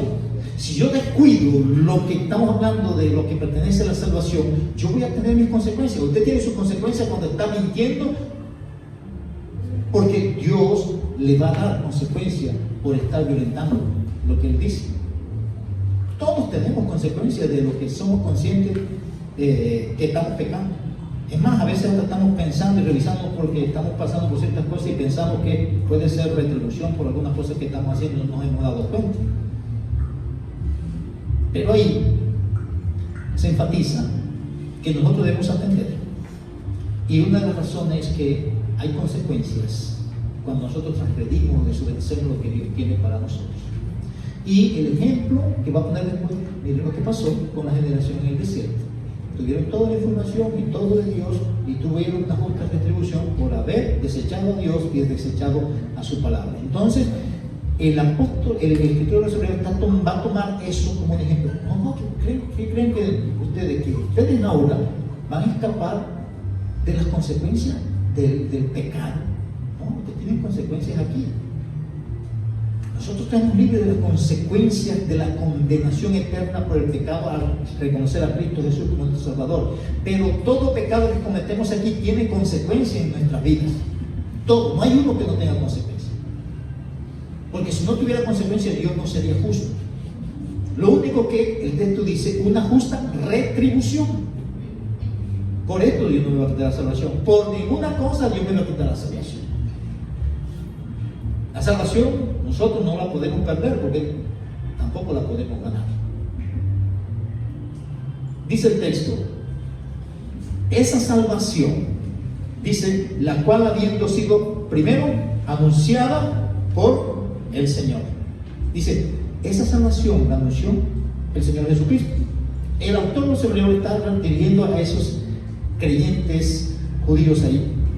Esa salvación fue anunciada por el Señor Jesucristo y fue confirmada por los que le oyeron. ¿Quiénes fueron los que oyeron primeramente y estaban con el Señor Jesucristo? Los apóstoles, principalmente. Entonces Cristo habla de salvación y después Él les dice a los 12, vayan y expandan esto y compartan esto, que el reino de los cielos se ha acercado y que Él vino como el Mesías prometido. Eso lo estaban proclamando ellos, porque fueron los que lo escucharon. Y en esa proclamación, Dios estaba confirmándoles que ellos venían de parte de Dios. Por eso dice el versículo 4, testificando ¿quién? Versículo 4. Dios. Testificando Dios. Es decir, que cuando se habla del Evangelio, Dios está hablando a través de aquellos que hablan del Evangelio, testificando Dios juntamente con ellos. En ese contexto, para confirmar quiénes eran los apóstoles, porque había algunas señales para decir, este es un apóstol. Bueno, esos eran los que hacían los milagros, esos eran los que hacían las señales. Eso no lo hacían todos los creyentes en el primer siglo, hacían milagros y señales, no, eran los apóstoles y los que estaban delegados por los apóstoles, o los delegados apostólicos. No era todo mundo que hacía milagros en la iglesia primitiva.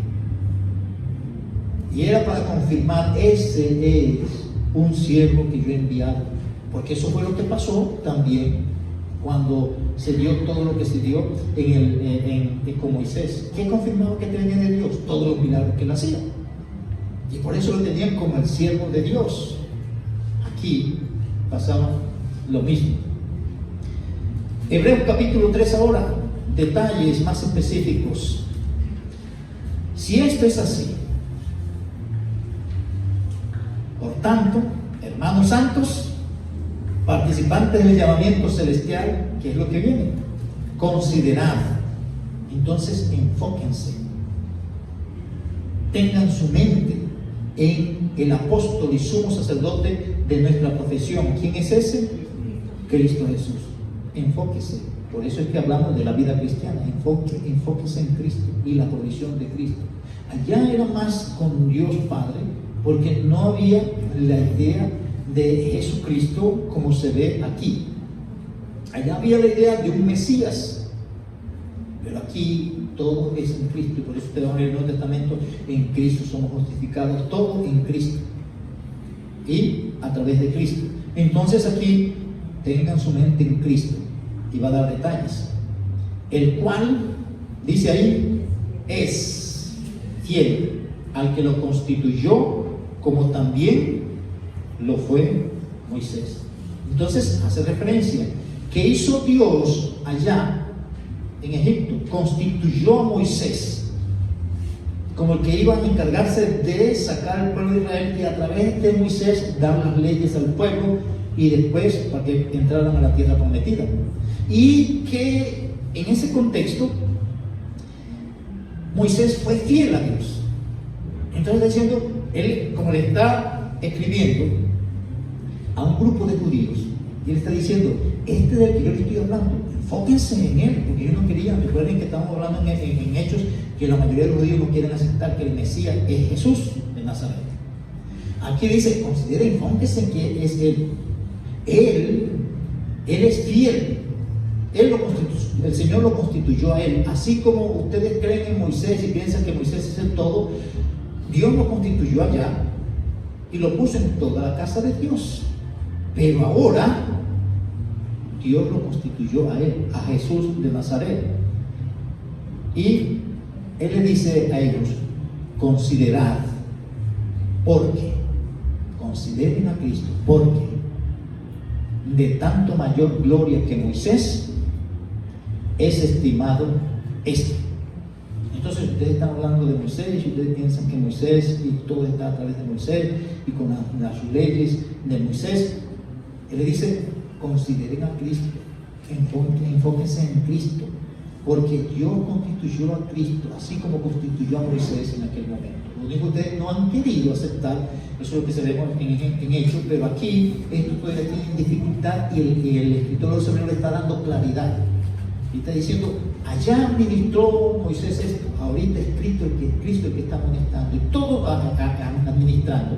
Y dice, el que está administrando ahora es más glorioso. Allá cuando se estaban dando las leyes, eso había fuego, y cuando Moisés salía, bajaba de allá, venía con su rostro que tenía que ponerse hasta un velo, porque venía, se veía la gloria. Entonces dice, este tiene una gloria mayor que aquel, que la información que usted tiene de Moisés. Y dice ahí, dice, cuanto tiene mayor honra que la casa del que la hizo, porque toda la casa es hecha por alguno, pero el que hizo todas las cosas es Dios. Y dice aquí Moisés, a la verdad dice, fue fiel.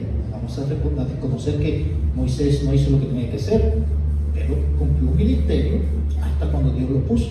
Pero de ahí para acá, Él dejó algo escrito, pero Dios va a hacer otra cosa a través de Jesucristo.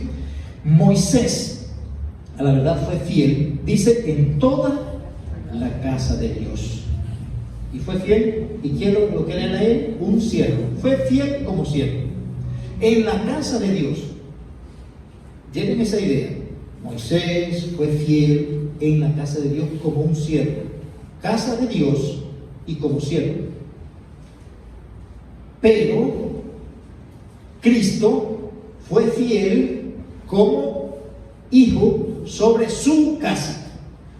Allá dice que Moisés fue fiel sobre la casa de Dios, pero aquí Cristo está hablando que es su propia casa. Pero Cristo, allá Moisés fue un siervo, pero aquí Cristo no es un siervo, Él es el dueño.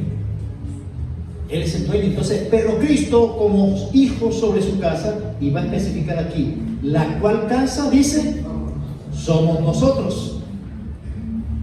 La cual casa somos nosotros. Entonces, Cristo es fiel con la casa. Es decir, esa es la casa de Cristo. Él va a administrar bien esa casa, esta casa la va a administrar bien y va a dar lo necesario. El asunto es que yo no quiero depender de Él para lo que es necesario, sino que yo quiero buscar las cosas de otra manera, que eso fue lo que pasó con el pueblo, con la generación en el desierto. Pero ahí dice, siendo Moisés un siervo, fue fiel sobre la casa de Dios. Pero Cristo es fiel en su propia casa, y esa casa somos nosotros. Entonces, Cristo está administrando y está proveyendo para los suyos. Hay un texto que a mí me impacta bastante, cuando dice que Cristo cuida y sustenta su iglesia. Muchas veces uno está con preocupación de lo que está pasando en la iglesia, lo que puede pasar en la iglesia. Cristo cuida y sustenta su iglesia, no importa quién esté atravesado por el camino. Pastor, anciano, el que quiera. Cristo siempre cuida y sustenta su iglesia, a pesar de las malas administraciones que nosotros, los humanos, podamos estar haciendo. Cristo siempre cuida y sustenta su iglesia.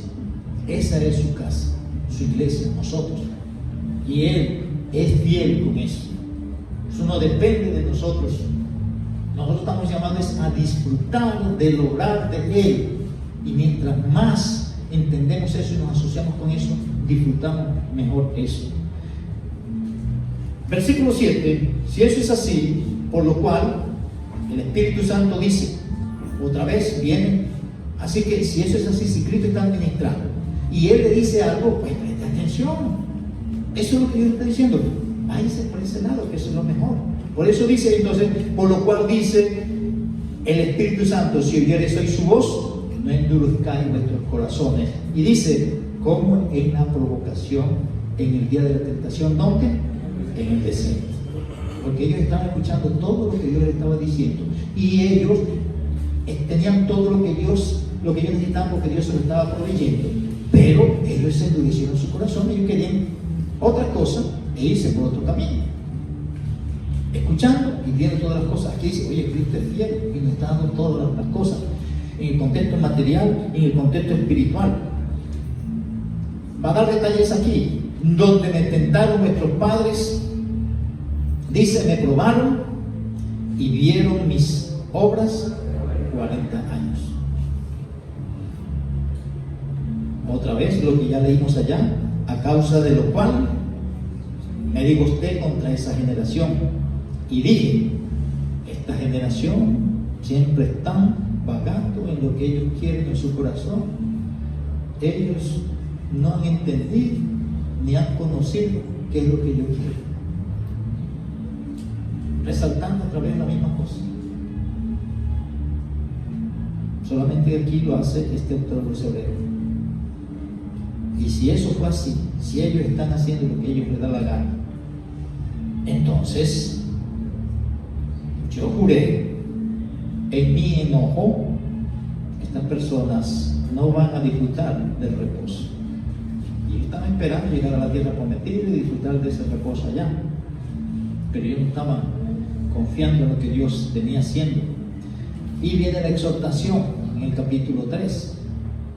Hermanos, mirad que no haya en ninguno de vosotros corazón malo de incredulidad para apartarse del Dios vivo. Que eso fue lo que ellos hicieron. Menospreciaron a Dios y menospreciaron a su palabra. La exhortación del autor de los Hebreos aquí, hermanos, siendo que esto es así, miren, que no haya en ninguno de ustedes un corazón malo de incredulidad. No creer si están viendo las cosas y Dios se lo está diciendo. ¿Por qué no creer? Por el contrario, si ustedes saben que eso es así, están viendo las maravillas de Dios y están teniendo información de Dios, entonces lo que ustedes deben hacer es exhortarse los unos a los otros diariamente. Es decir, animándose a los unos con los otros. Oye, sí, estamos en esta dificultad, pero Dios está con nosotros y está haciendo esto y esto otro. Mira lo que dice en su palabra, vamos a seguir adelante. Eso es lo que está diciendo el texto. Y en el contexto de está hablando, eso es relevante porque es una iglesia que estaba siendo perseguida por creer en Cristo. Y él dice ahí, exhórtense mientras se está dando la oportunidad. Hoy, exhortaos para que ninguno de vosotros se endurezca por el engaño del pecado. Anímense los unos a los otros para que no vayan a caer en error y estar desviados pensando que Dios no está obrando a su favor. Descansen, va a decir después, repósense en el Señor. Y después dice aquí, porque dice, somos hechos participantes de Cristo. Entonces, si Dios está hablando, dice el versículo 3, nosotros no debemos endurecer nuestro corazón, porque nosotros hacemos parte del cuerpo de Cristo y Cristo cuida y sustenta su cuerpo o su iglesia. Él es fiel con su casa. Y viene este énfasis aquí, entre tanto que se está diciendo, porque en ese contexto, cuando está escribiendo el autor de esta carta, es decir, eso cada vez que te escuchan las escrituras, Dios está hablando, así como habló en aquel momento. El Espíritu Santo lo está haciendo ahora a través de esas mismas palabras, porque ellos tenían los escritos de ese momento y lo veían como si Dios estuviera hablando en ese momento. Es decir, que ellos se podían parar ahí y leer ese Salmo 78 y decir, ahora, hoy, Dios está diciendo lo mismo. Eso era el énfasis ahí. Entre tanto que se dice, si oyereis hoy su voz, no endurezcáis vuestros corazones como lo hicieron allá en el desierto. Y va a decir aquí, los va a confrontar a ellos con esta pregunta: ¿quiénes fueron los que, habiendo oído, le provocaron? O sea, ¿quiénes fueron aquellos que escucharon y sabían las cosas, pero a pesar de eso se iban por otro lado, provocando al Señor? Fueron aquellos, todos los que salieron de Egipto por mano de Moisés. La otra pregunta: ¿con quiénes estuvo Dios disgustado por 40 años? Aquellos de esa generación que pecaron y que quedaron muertos en el desierto por ese desvío. Y la otra pregunta: ¿a quiénes juró Dios que no entrarían en su reposo? Aquellos que desobedecieron, es decir, escucharon las escrituras, pero nada más escucharon, no acompañaron eso con el obrar con fe. Y dice el versículo 19, y nosotros vemos que ellos no pudieron entrar por razón de incredulidad. Viene la exhortación próxima. Así que nosotros lo que vamos a hacer es temerosos. Temamos, no sea que permaneciendo aún la promesa de entrar en su reposo, alguno de vosotros, ¿qué dice? Parezca no haberlo alcanzado. Entonces hay personas que parecen que no tienen todo lo que Dios dice que tienen, y ellos parecen que no. Dice, temamos, porque Dios sí está proveyendo, porque también a nosotros, dice ahí, se nos ha anunciado la buena nueva, así como se les anunció a ellos. Pero ¿qué pasó? A ellos no les aprovechó el oír, porque no fue acompañado de fe aquellos que la escucharon. Y la idea de eso es que cuando yo escucho las Escrituras, la fe está relacionada con seguir lo que Dios está diciendo. ¿Por qué? Porque creo que eso es así. La fe me hace obrar cuando se trata de la palabra de Dios. Pero los que hemos creído en este momento, entramos en el reposo. O sea, los que creemos que ya Dios hizo todo y que yo no tengo que estar añadiéndole nada y viendo y más bien disfrutando lo que Él me está dando y no prefiriendo cualquier otra cosa por encima de lo que Él está dando y violentando las Escrituras para lograr algo que yo quiero, prefiero por encima de lo que Él me está proveyendo. Los que creemos eso así, nosotros estamos reposados. Es posible que no tengamos esto, es posible que no tengamos esto otro, pero nosotros tenemos una vida tranquila. Eso es lo que dice el apóstol Pablo, aunque en cuanto hay necesidad, dice, sean conocidas vuestras peticiones. Y la paz de Dios, que sobrepasa todo entendimiento, guardará vuestros corazones y vuestros pensamientos en Cristo Jesús. Así Dios no me dé lo que yo le estoy pidiendo y yo puedo disfrutar de una paz y una tranquilidad que nadie se explica porque uno está con ese reposo. Y eso lo va a enfatizar después más. Pero otra vez sigue diciendo lo mismo. Ahí, por tanto, juré mi ira, no entrarán en mi reposo, aunque las obras suyas estaban acabadas desde la fundación del mundo. Porque en cierto lugar dijo así del séptimo día, y reposó Dios de todas sus obras en el séptimo día. Entonces Dios hizo su obra, reposó. Cristo hizo su obra a nuestro favor y reposó. Nosotros deberíamos estar reposados en que Él está haciendo su obra a nuestro favor y disfrutar de eso. Eso es el énfasis. Y otra vez aquí, no entrarán en mi reposo. Por lo tanto, puesto que falta que algunos entren en ese reposo y aquellos a quienes primero se les anunció la buena nueva no entraron, miren lo que se presenta aquí. Por causa de la desobediencia, dice aquí, otra vez, determina un día.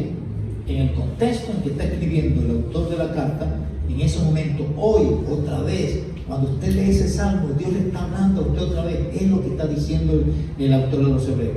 Cuando nosotros leemos esto, Dios nos está hablando hoy otra vez a nosotros, que si estamos escuchando que nos está hablando, ¿por qué endurecer el corazón? ¿Por qué pensar que no es así?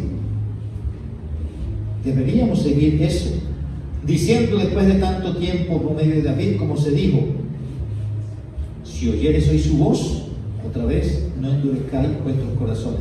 Hagan la lista después. ¿Cuántas veces se repite lo mismo? Porque el énfasis que evidencia el repetir esto indica que una de las tendencias que hay es que uno puede estar escuchando la voz de Dios y estar endureciendo su corazón.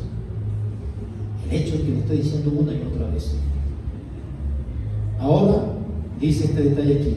Si Josué le hubiera dado el reposo, no hablaría después de otro reposo. Por tanto, queda un reposo para el pueblo de Dios.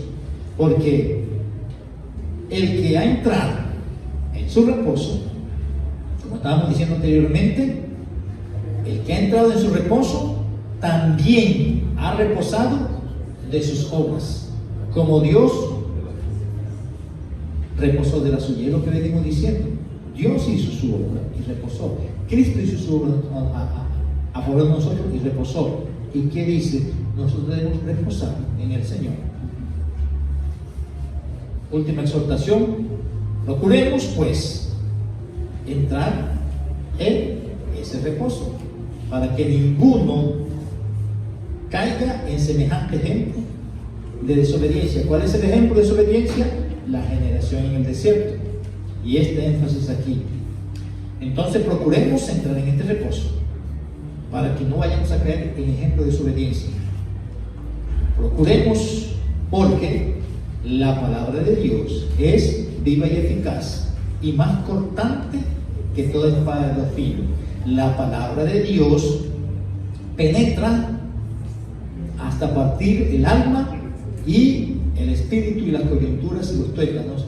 Y la palabra de Dios discierne los pensamientos y las intenciones del corazón.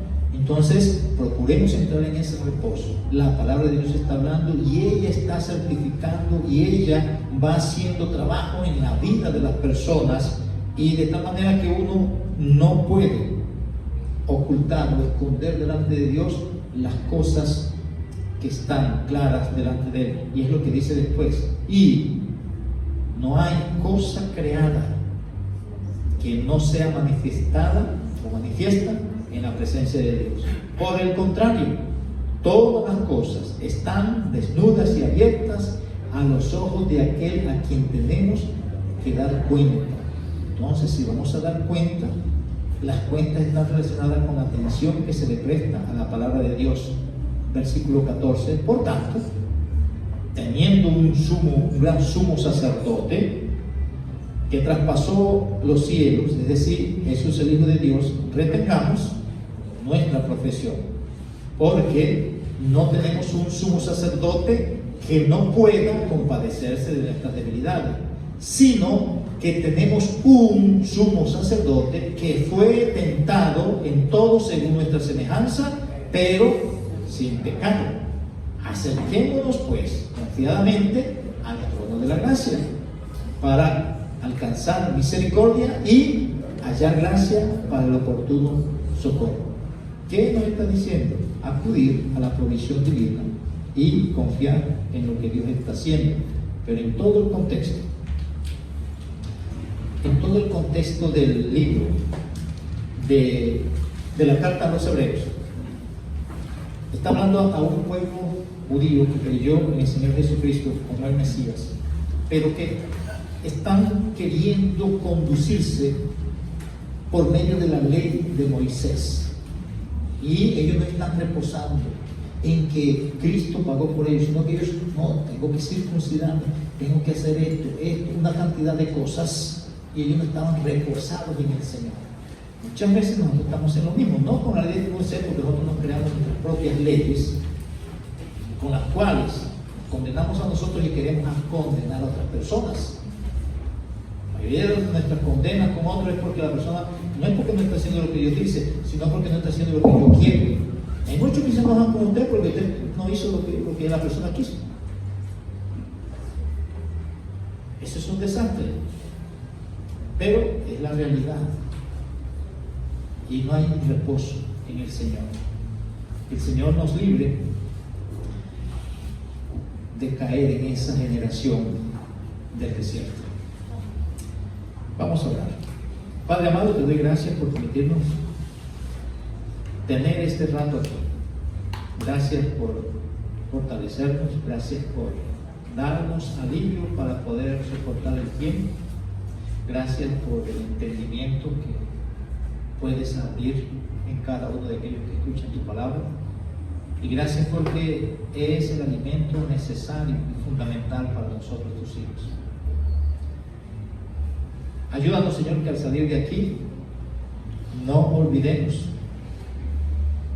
como lo hizo esa generación del desierto, ni que seamos como ellos en el contexto de saber de tu palabra, de ver tus obras, y aún así tener un corazón endurecido y lejos de ti.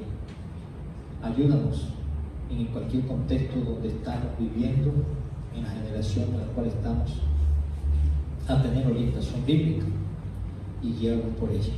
En el nombre de Jesucristo lo pido y te doy gracias. Amén. Bien, mis hermanos, hasta aquí. Para la próxima